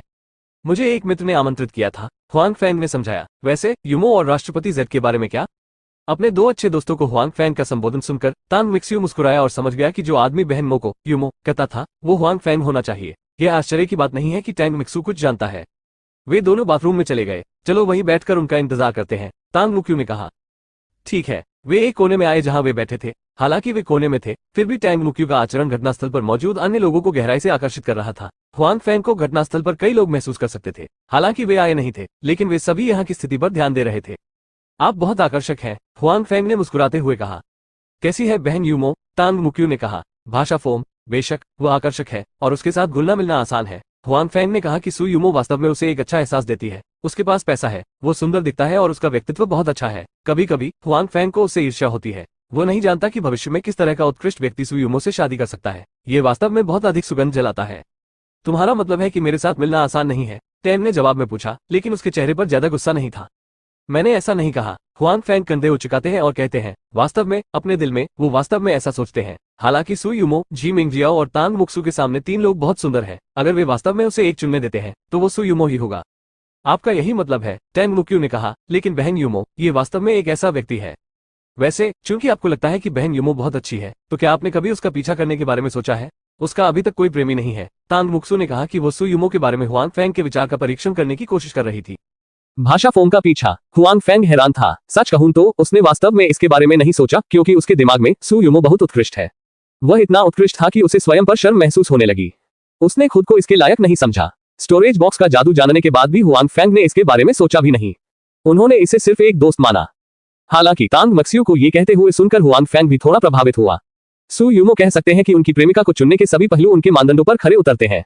भले ही उसे भंडारण बॉक्स मिल जाए, उसे नहीं लगता कि वह सु यूमो से बहुत अधिक ऊंचा है। उसके बारे में क्या ख्याल है? क्या वह हिल रही है? यदि आप उसका पीछा करना चाहते हैं तो मैं आपकी मदद कर सकता हूँ। हुआंग फेंग का चेहरा देखकर तांग मुक्सु मुस्कुराए और कहा कि उसके इतने गर्मजोशी भरे होने का एक कारण ये था कि वह और सु यूमो दोस्त थे और आज सु यूमो ने एक ऐसी राह बताई जिसके बारे में उसने पहले कभी नहीं सोचा था। वह सु यूमो की बहुत आभारी थी। आप और यूमो अच्छे दोस्त हैं, क्या यह वाकई अच्छा है? हुआंग फेंग ने पूछा। क्योंकि हम दोस्त हैं इसलिए मैं उसके लिए अच्छा हूँ। मुझे लगता है कि आप एक अच्छे इंसान हैं और आप काफी उपयुक्त हैं। टेंग मुक्यू ने कहा। निश्चित रूप से वो यह नहीं कहेंगी क्योंकि सु यूमो को हुआंग फेंग पसंद है, इसलिए वो मैच में मदद करने के लिए आई थी। उस मामले में उसे डर था कि हुआंग फेंग सु यूमो को स्पष्ट रूप से देख लेगा। आखिरकार अगर कोई लड़की बहुत सक्रिय है तो एक पुरुष उसे बहुत अधिक पसंद नहीं करेगा, लेकिन वो यह अच्छी तरह से जानती है। तुम्हें लगता है कि मैं अच्छा हूँ? क्या मैं उसकी बराबरी कर सकता हूँ? हुआंग फेंग आश्चर्यचकित हुए और कहा, तुम्हें पता है अन्य लोगों को नहीं पता कि उनके पास वह जादुई भंडारण बॉक्स है। सतह पर वे सिर्फ साधारण सुरक्षा गार्ड हैं, जबकि सु यूमो की स्थितियां बहुत अच्छी हैं। हालांकि वे उसके परिवार की स्थिति नहीं जानते, लेकिन वे निश्चित रूप से अच्छे दिखेंगे। बेशक मेरा मानना है कि आप में क्षमता है, तांग मक्सू ने कहा। वास्तव में उसका दिल हुआंग फेंग पर विश्वास नहीं कर सकता है, लेकिन सु यूमो ने हुआंग फेंग को देखा जिसने स्वाभाविक रूप से ऐसा कहा। इसके अलावा वह ये भी जानती है कि सु यूमो की आंखें झीमेंग जियाओ की तुलना में अधिक सटीक हैं, इसलिए हुआंग फेंग का भविष्य देखने लायक है। बेशक तांग मक्सियो के दिमाग में भले ही हुआंग फेंग ने भविष्य में कोई उपलब्धि हासिल की हो, लेकिन उनके परिवारों के सामने ये निश्चित रूप से कुछ भी नहीं है। वह सु यूमो और हुआंग फेंग के भविष्य को लेकर बहुत आशावादी नहीं है। वह केवल यही उम्मीद करती है कि सु यूमो की कंपनी सफल होगी। ऐसे में हो सकता है कि उनके बीच कुछ संभावना बन जाए। हुआंग फेंग को नहीं पता था कि टेंग मक्सू कहां से आया था। वह बस कुछ कहने ही वाला था कि उसने देखा कि सु यूमो और जी मिंग जियाओ आए थे। तुम यहाँ क्यों हो? सु यूमो ने हुआंग फेंग को तांग मक्सियो के पास देखा और आश्चर्य से कहा। क्या आपकी गर्दन में दर्द नहीं हो रहा है? आप फिर से अंदर क्यों घुस रहे हैं? जी मिंग जियाओ का लहजा इतना अच्छा नहीं है। क्या मैंने नहीं कहा कि रात को कुछ हुआ था? यहाँ आओ, हुआंग फेंग ने कहा। तुम अंदर कैसे आए? इस समय जी मिंग जियाओ भी यहाँ आना चाहती है। यह आकस्मिक रूप से प्रवेश करने की जगह नहीं है। स्वाभाविक रूप से मुझे आमंत्रित किया गया था, हुआंग फेंग ने कहा। उसके बाद उसने जी मिंग जियाओ को नजरअंदाज कर दिया और सु यूमो की ओर देखा, क्योंकि टैंग मिक्सियो से पहले हुआंग फेंग को अब कुछ अलग महसूस हुआ जब उसने सु यूमो को देखा। तेज रोशनी में सु यूमो आज रात अधिक प्रतिष्ठित है। उसकी त्वचा सफेद और चमक से भरपूर है। उसके खूबसूरत चेहरे पर कुछ मुस्कान है जो लोगों को सहज महसूस कराती है।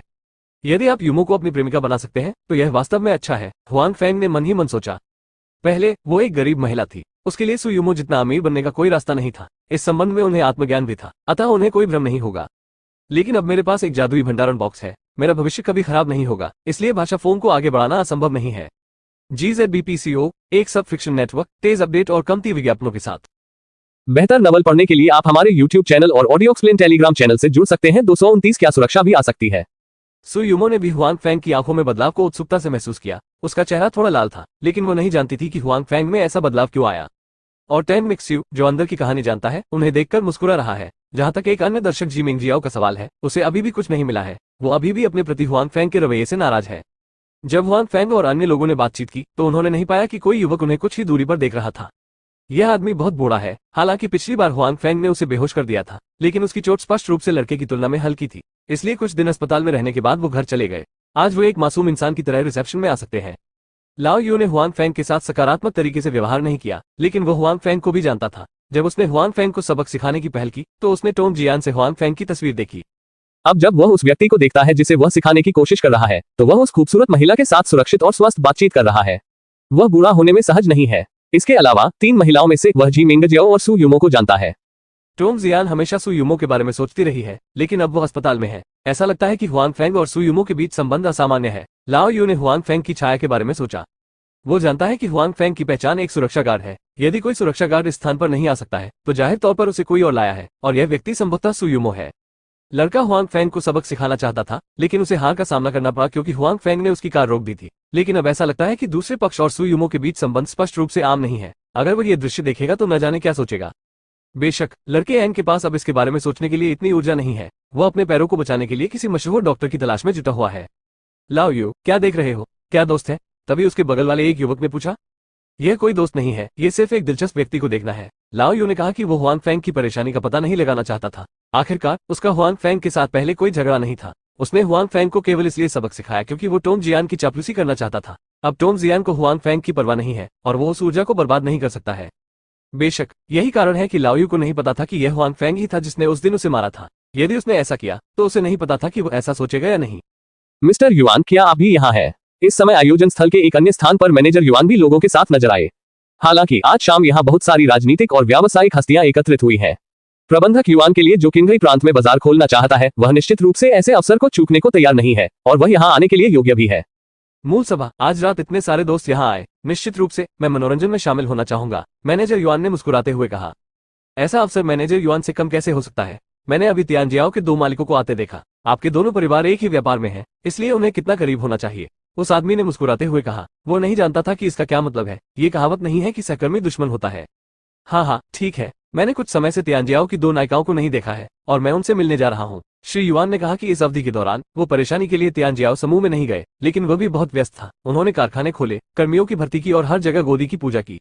निस्संदेह परिणाम भी स्पष्ट है। इस दौरान उन्होंने कई दोस्त बनाए हैं। उनके सामने की सभा उनमें से एक है। यह निश्चित है कि आपके जितने अधिक मित्र होंगे उतना अच्छा होगा। विशेषकर उनके जैसे विदेशी निवेशकों के लिए आपको अधिक मित्र बनाने की आवश्यकता है। सभा को अलविदा कहने के बाद प्रबंधक युआन सु युमो के स्थान पर गए। हालांकि जब वो पास पहुंचा तो उसने हुआंग फैंग को भी देखा। पहले तो वो स्तब्ध रह गया और फिर उसके चेहरे पर क्रोध के भाव उभर आए। प्रबंधक युआन उस दिन हुआंग फैंग द्वारा दी गई कुरूपता को नहीं भूलेगा। सुरक्षा गार्ड पर उसका कोई अच्छा प्रभाव नहीं था। उसने पहले और क्या सोचा था, अब समय आ गया है कि इस कृतघ्न सुरक्षा गार्ड को सबक सिखाने का मौका मिले। अप्रत्याशित रूप से मैंने इसे आज फिर यहाँ देखा। ये कौन है? क्या ये सुरक्षा गार्ड नहीं है? जैसे ही प्रबंधक युआन पास आया उसने कहा कि सुरक्षा शब्द में उसने विशेष रूप से अपनी आवाज तेज कर दी थी, जिसे आसपास के लोगों ने सुना था। थोड़ी देर के लिए उसने कुछ संदेह के साथ हुआंग फैंग को देखा। निस्संदेह बहुत सी तिरस्कृत आंखें थी, यहाँ तक कि बहुत सी। सीमा इतनी कम कब है कि हर कोई प्रवेश कर सके? एक छोटा सुरक्षा गार्ड यहाँ कैसे आ सकता है? प्रबंधक युआन ने स्पष्ट रूप से हुआंग फैंग को जाने नहीं दिया और फिर सु युमो की ओर देखा। ऐसे अवसरों पर अपनी कंपनी की सुरक्षा गार्डों को ले जाना सु और राष्ट्रपति जी के लिए बहुत अच्छा है। आपका क्या मतलब है? क्या आप यहाँ किसी खतरे से डरते हैं? मैनेजर युआन ने मुस्कुराते हुए कहा। जाहिर है, अगर यह सच है तो इसका मतलब है कि सु युमो और जी मिंगजियाओ आयोजक से असंतुष्ट हैं। मुझे नहीं लगता कि हमें यहाँ किसी को लाने के लिए प्रबंधक युआन की मंजूरी की आवश्यकता है। सु युमो एक दूसरे को देखती है और हल्के से कहती है। मुझे सहमत होने की आवश्यकता नहीं है, लेकिन जब प्रबंधक वेन ऐसा करते हैं तो राष्ट्रपति सुस्पष्ट रूप से उस पर विश्वास नहीं करते हैं, श्री युआन ने मुस्कुराते हुए कहा। और श्री वेन ही थे जिन्होंने स्वागत समारोह आयोजित किया था।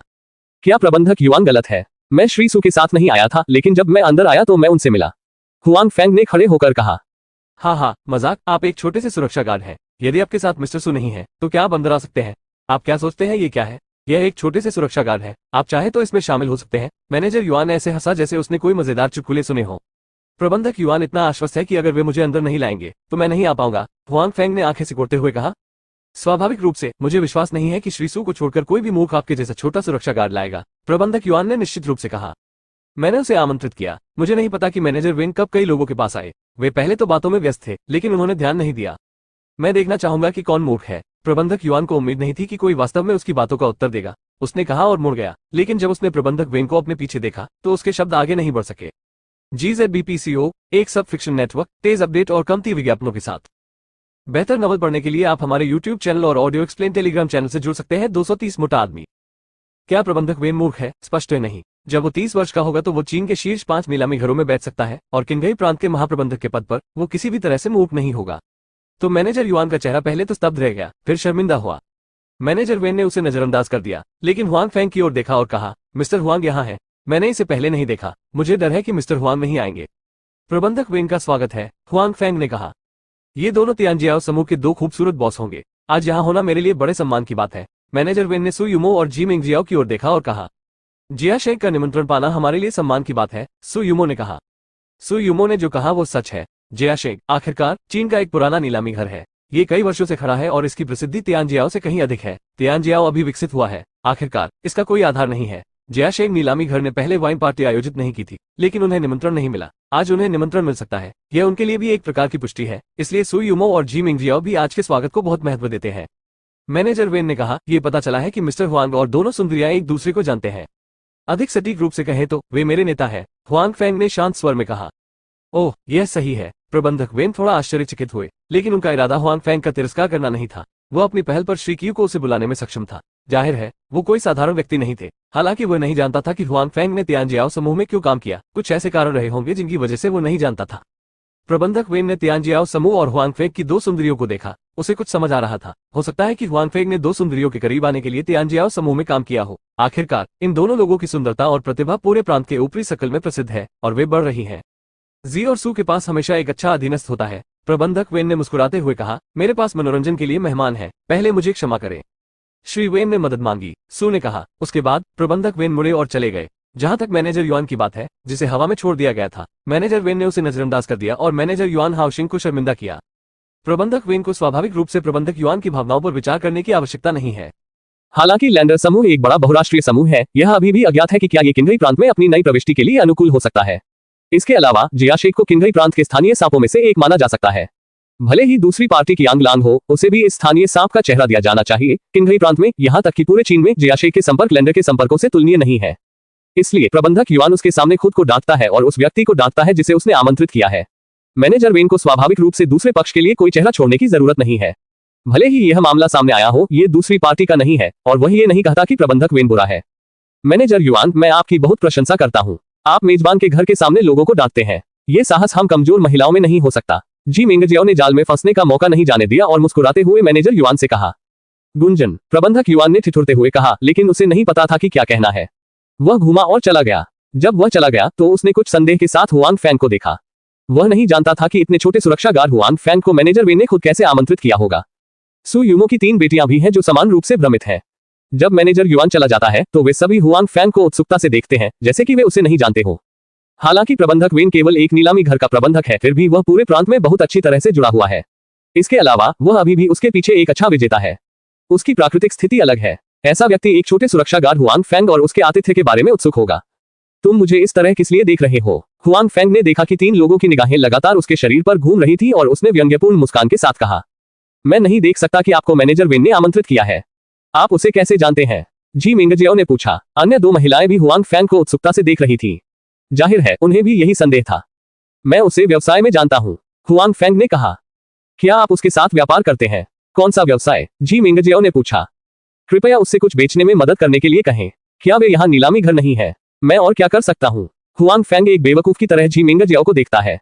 हुआंग फैंग की आंखों में जी मिंगजियाओ को चोट लगी और उसका चेहरा अचानक लाल हो गया।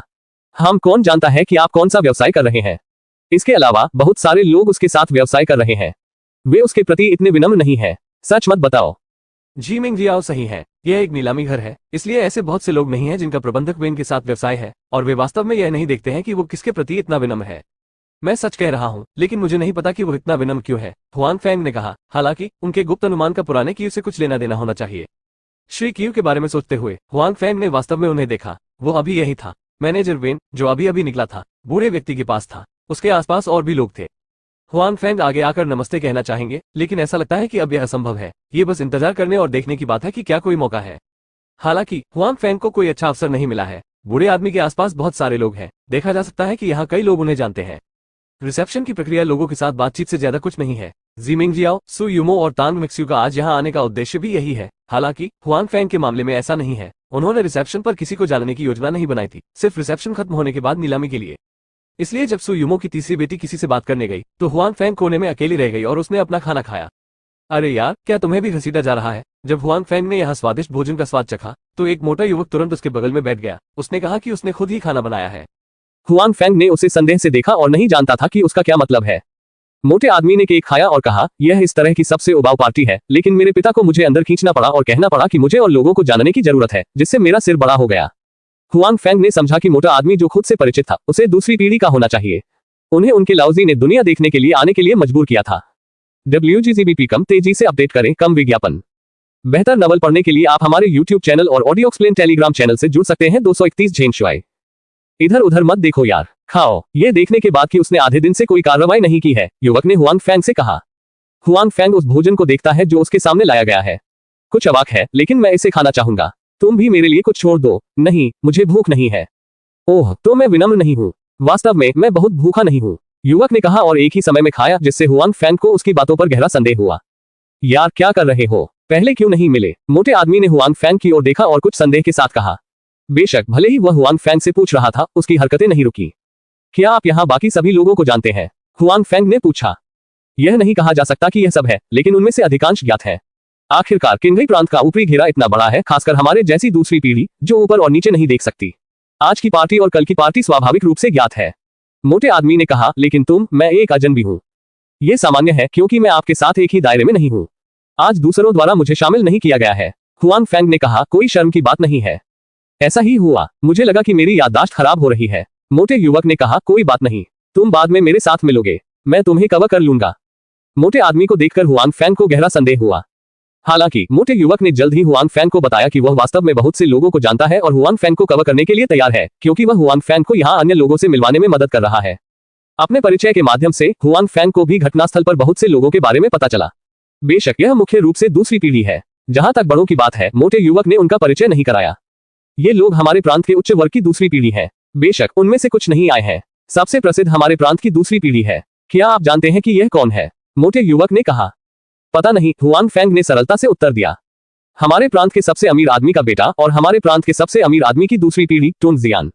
ओह, वो क्यों नहीं आया? हुआन फेंग ने भ्रमित होने का नाटक करते हुए पूछा।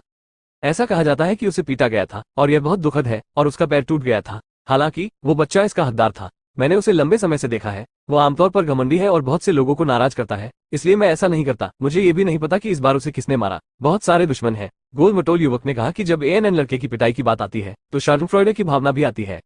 सामान्य समय पर अहंकारी होना अच्छा नहीं है। हुआन फेंग ने कहा कि बेशक वो अन्य लोगों की तुलना में टोंग जियान के बारे में अधिक जानता है, लेकिन उस व्यक्ति की लोकप्रियता बहुत अच्छी नहीं लगती है। निस्संदेह उनके आसपास चापलूसों की कमी नहीं होगी। उस दिन क्लब में जो आदमी था वो उनमें से एक होगा। बस उस दिन उसने एक दूसरे की शक्ल नहीं देखी और पता नहीं आज वो यहाँ आया या नहीं।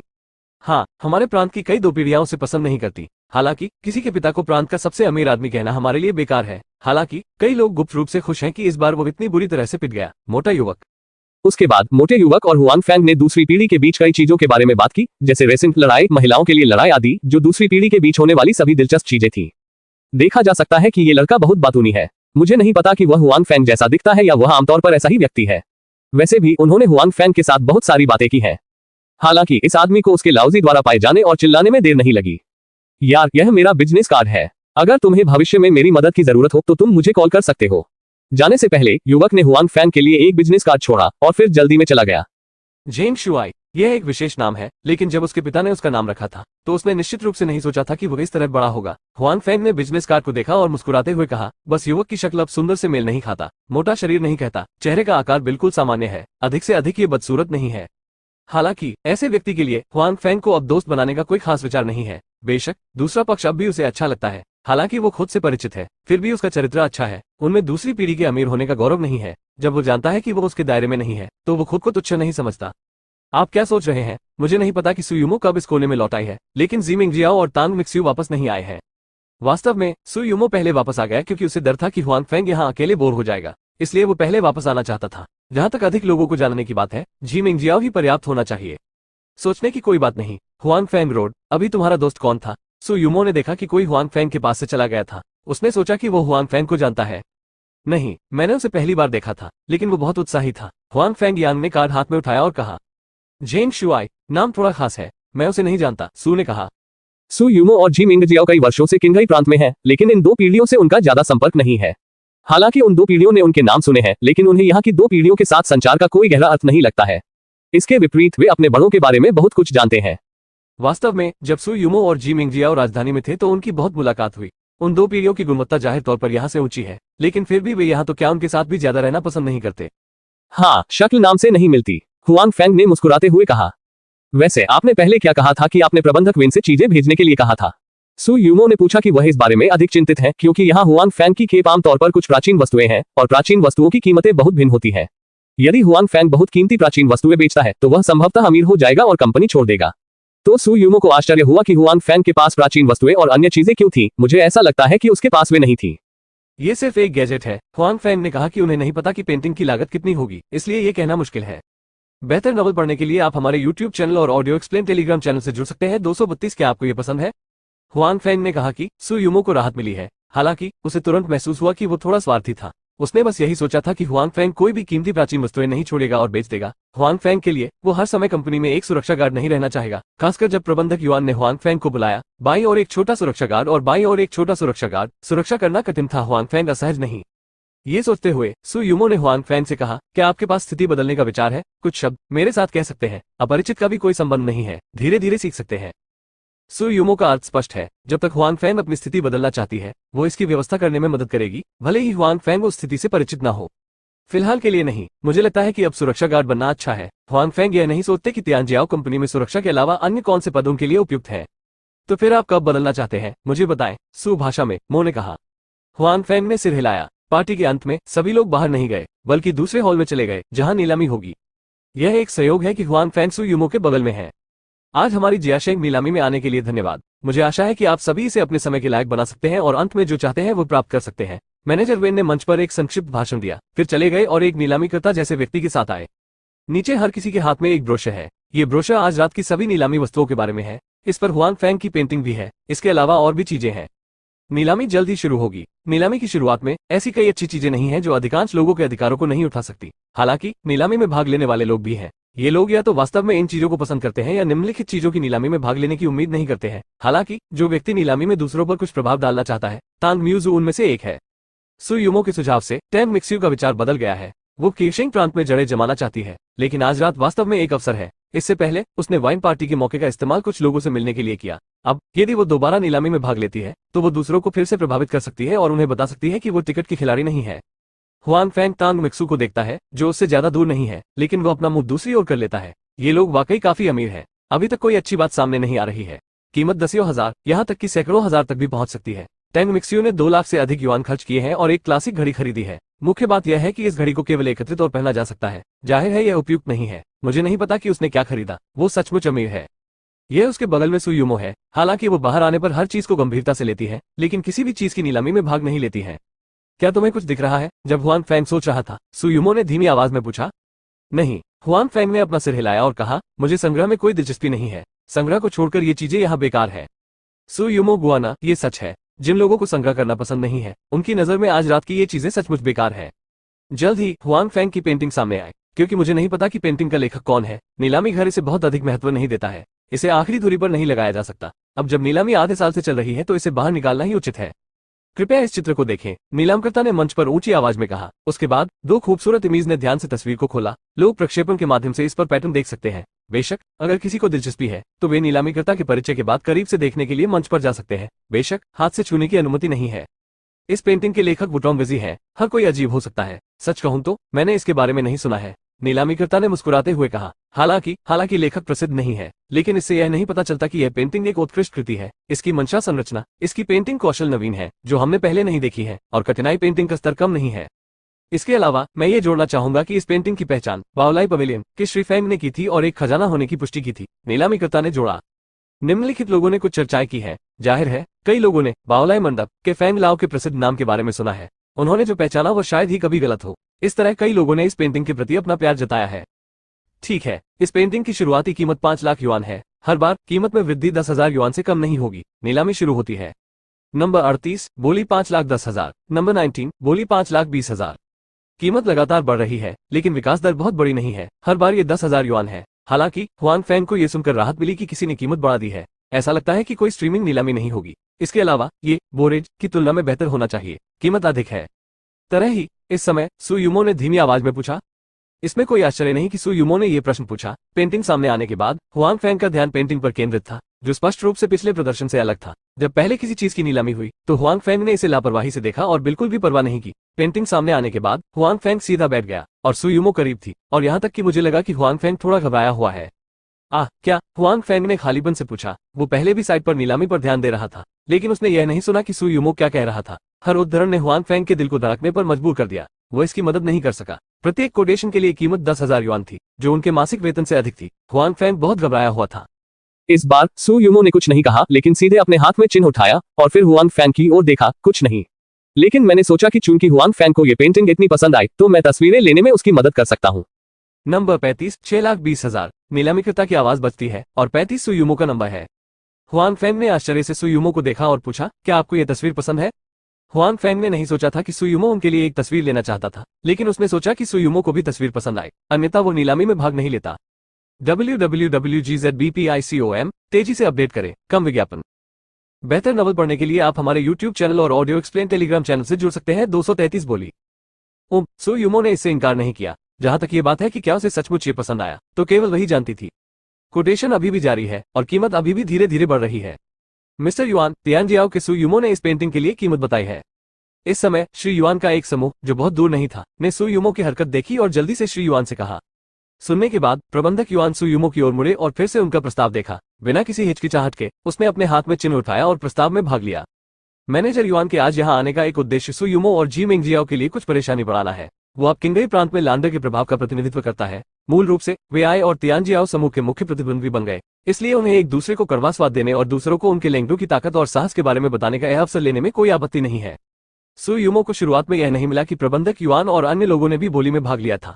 आखिरकार बहुत से लोग कार उठा रहे हैं और वो उन्हें एक एक करके देखने नहीं जा सकती। हालांकि समय बीतने के साथ बोली में भाग लेने वाले अन्य लोगों की संख्या कम होती गई और उसने अंततः थोड़ी निराशा के साथ दूसरे पक्ष के व्यवहार को पाया। वो आदमी वास्तव में परेशान करने वाला है। उसने पहले जानबूझकर हमें खड़ा किया था, लेकिन अब वो और बहन यूमो उसकी पसंद की चीजें लूट लेते हैं। ये वास्तव में घृणित है। जी मेंगजियाओ, जो उनके बगल में थे, ने स्पष्ट रूप से प्रबंधक युआन के व्यवहार को देखा और भौं के साथ कहा। सु यूमो ने फिर से संकेत पकड़ने में संकोच नहीं किया।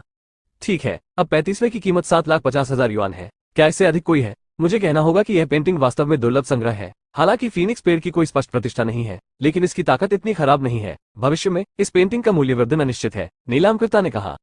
यह भी एक उपद्रव है, जी मेंगजियाओ ने कहा। नीलामीकर्ता का अर्थ सुने, ये स्पष्ट रूप से अधिक लोगों को नीलामी में भाग लेने देना है, इसलिए सु यूमो के लिए पेंटिंग प्राप्त करना अधिक कठिन है, इसलिए जी मेंगजियाओ ऐसा कहेंगे। हुआंग फैंग बहुत खुश और झिझक रहे हैं। स्वाभाविक रूप से वो अपनी पेंटिंग से खुश है। कीमत जितनी अधिक होगी उसकी आय उतनी ही अधिक होगी। झिझक का कारण यह है कि सु यूमो ही वो व्यक्ति है जिन्होंने नीलामी में भाग लिया था। इसके अलावा वो अब सबसे अधिक कीमत की पेशकश करती है। यदि उसकी पेंटिंग्स अंततः सु यूमो द्वारा नीलाम की जाती है तो क्या यह उन्हें सु यूमो को बेचने और सु यूमो से पैसा कमाने के समान नहीं है?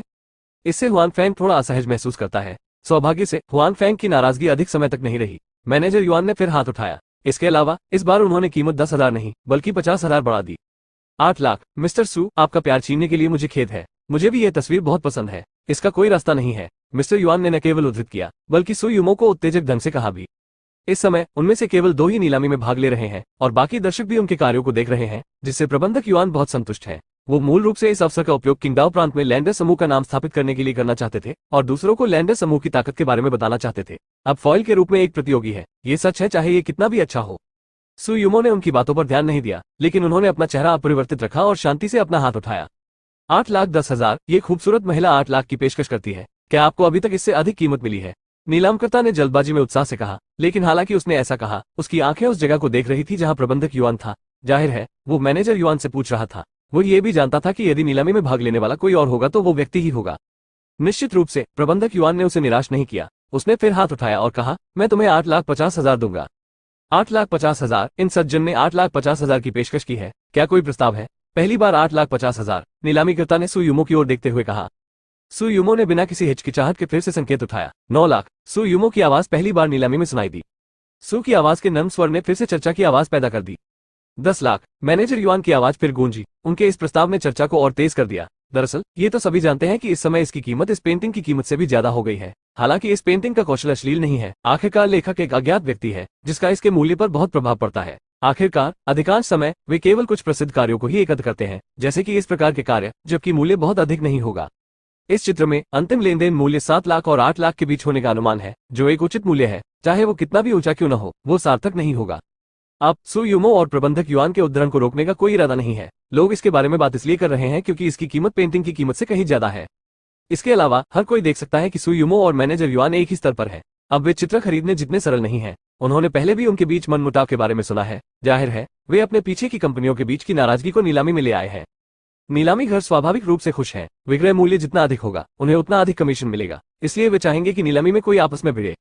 1.05 मिलियन। सु यूमो ने फिर से संकेत उठाया और कहा कि वो अभी भी अपने चेहरे पर शांत थी, यहाँ तक कि बहुत से पुरुष उसकी शांति से शर्मिंदा भी थे।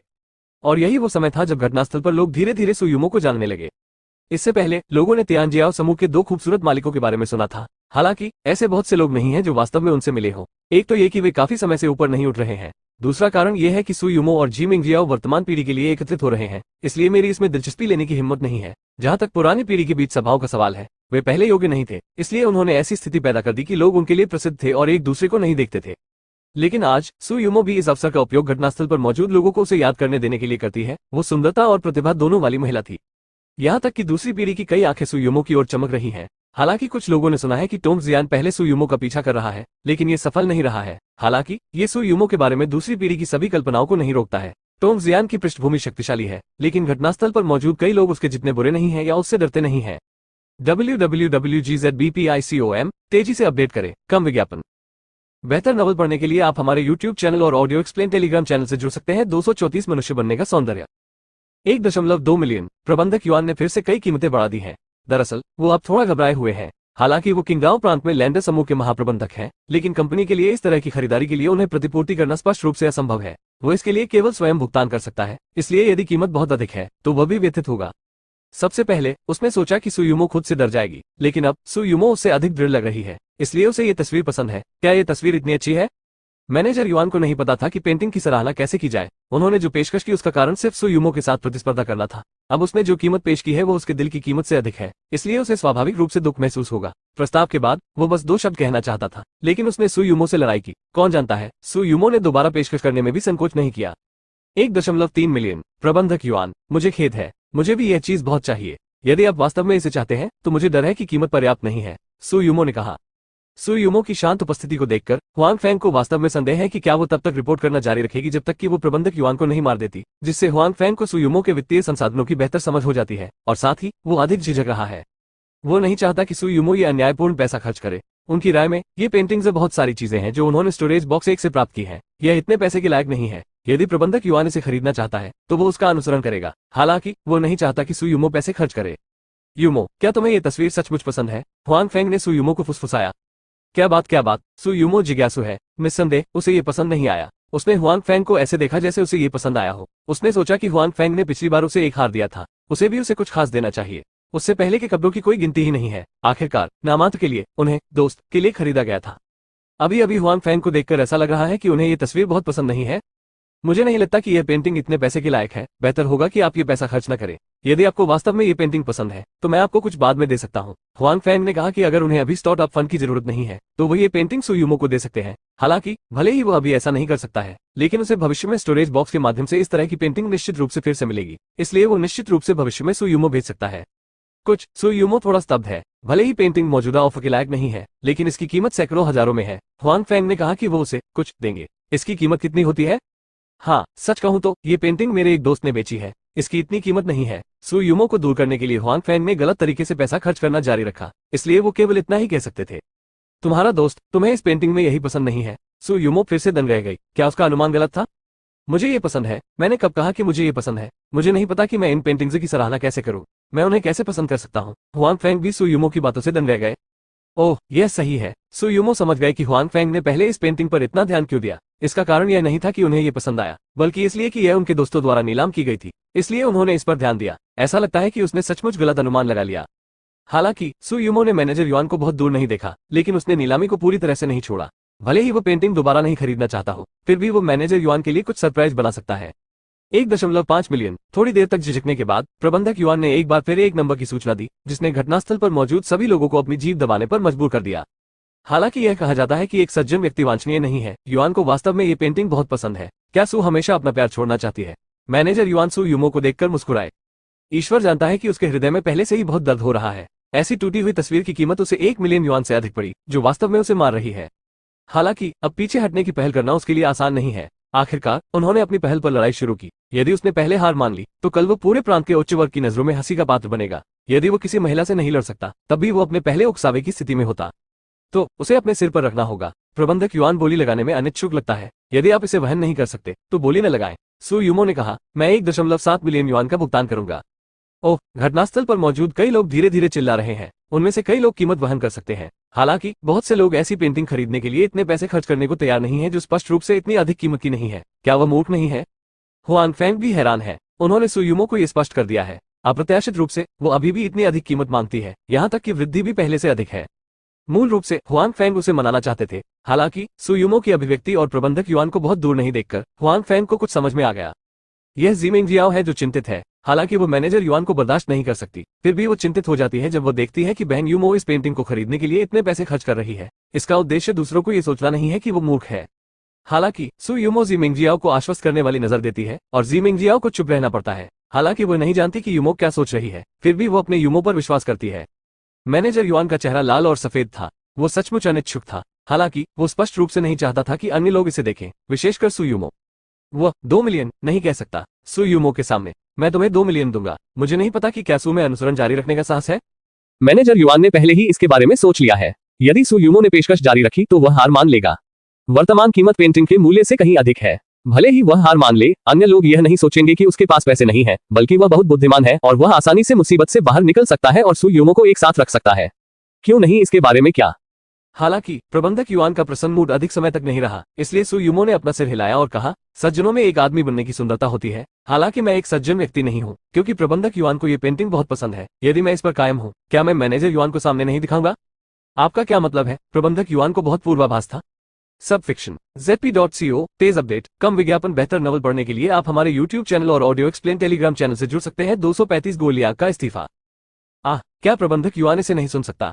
मेरा मतलब है, मैं प्रस्ताव छोड़ देता हूँ। मेरे पास ऐसी पेंटिंग पर 2 मिलियन युआन खर्च करने का साहस नहीं है। आपके भुगतान के बाद निश्चित रूप से ये प्रबंधक युआन का है, सु ने मुस्कुराते हुए कहा।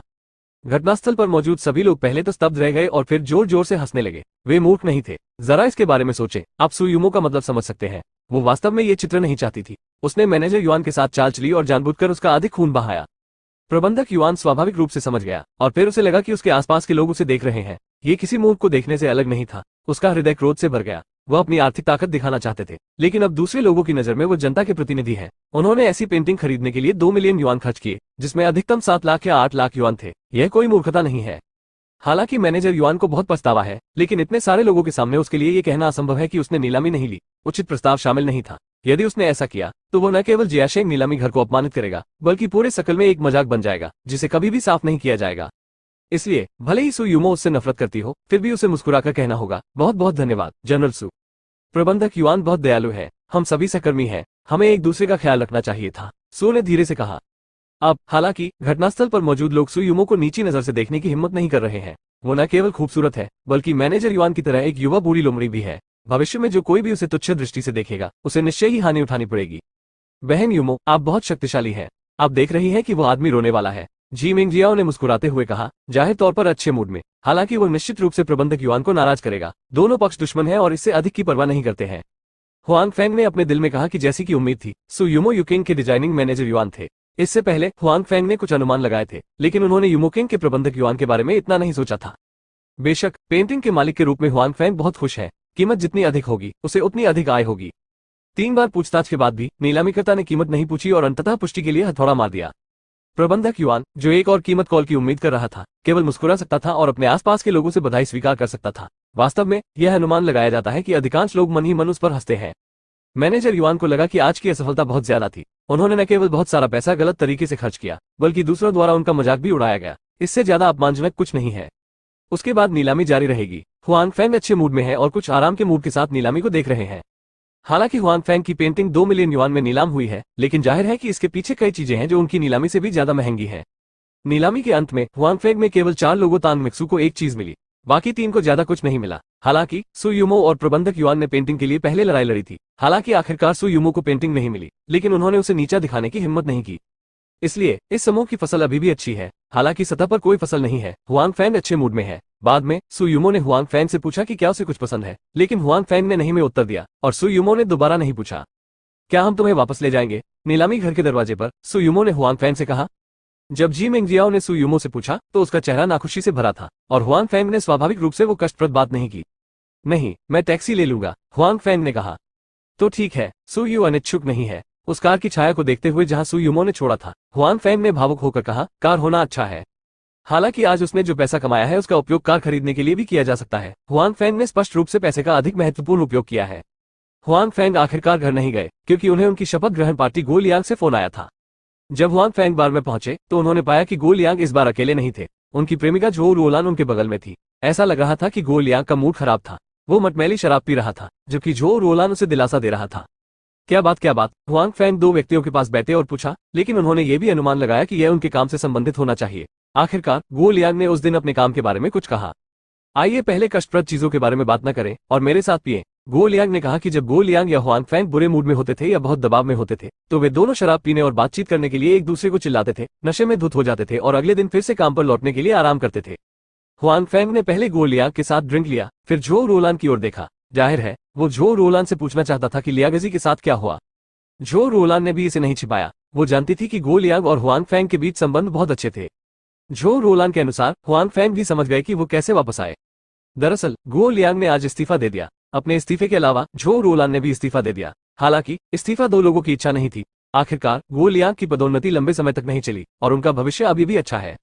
हालांकि उन्होंने इस्तीफा दे दिया क्योंकि नए बॉस गो लियांग ने पिछली बार कहा था वो एक व्यभिचारी व्यक्ति है और अपनी महिला कर्मचारियों के साथ घूमना पसंद करता है। खूबसूरत झो रोलान स्वाभाविक रूप से उसकी नजर से बच नहीं सकती। हालांकि गो लियांग ने पहले चेतावनी दी थी लेकिन उन्होंने स्पष्ट रूप से इसे गंभीरता से नहीं लिया। वो अब भी आपकी तरफ से वांग झो रोलान को पसंद करता है और तो और आज वो झो रोलान का फायदा उठाना चाहता है। झो रोलान ने उसे मौके पर ही थप्पड़ मार दिया। वो उस तरह की इंसान नहीं है जो बात करना सहन कर सके। वो निश्चित रूप से फायदा नहीं उठाना चाहती। जाहिर है गो लियांग के बॉस को उम्मीद नहीं थी कि झो रोलान उसे भीड़ के सामने पीट देगा, जिससे वो थोड़ा निराश और क्रोधित हो गया। वो झो रोलान को हराना चाहता था लेकिन गो लियांग ने उसे खींच लिया। शांत होने की कोशिश करने के बजाय गो लियांग ने उसके चेहरे पर फिर से थप्पड़ मारा।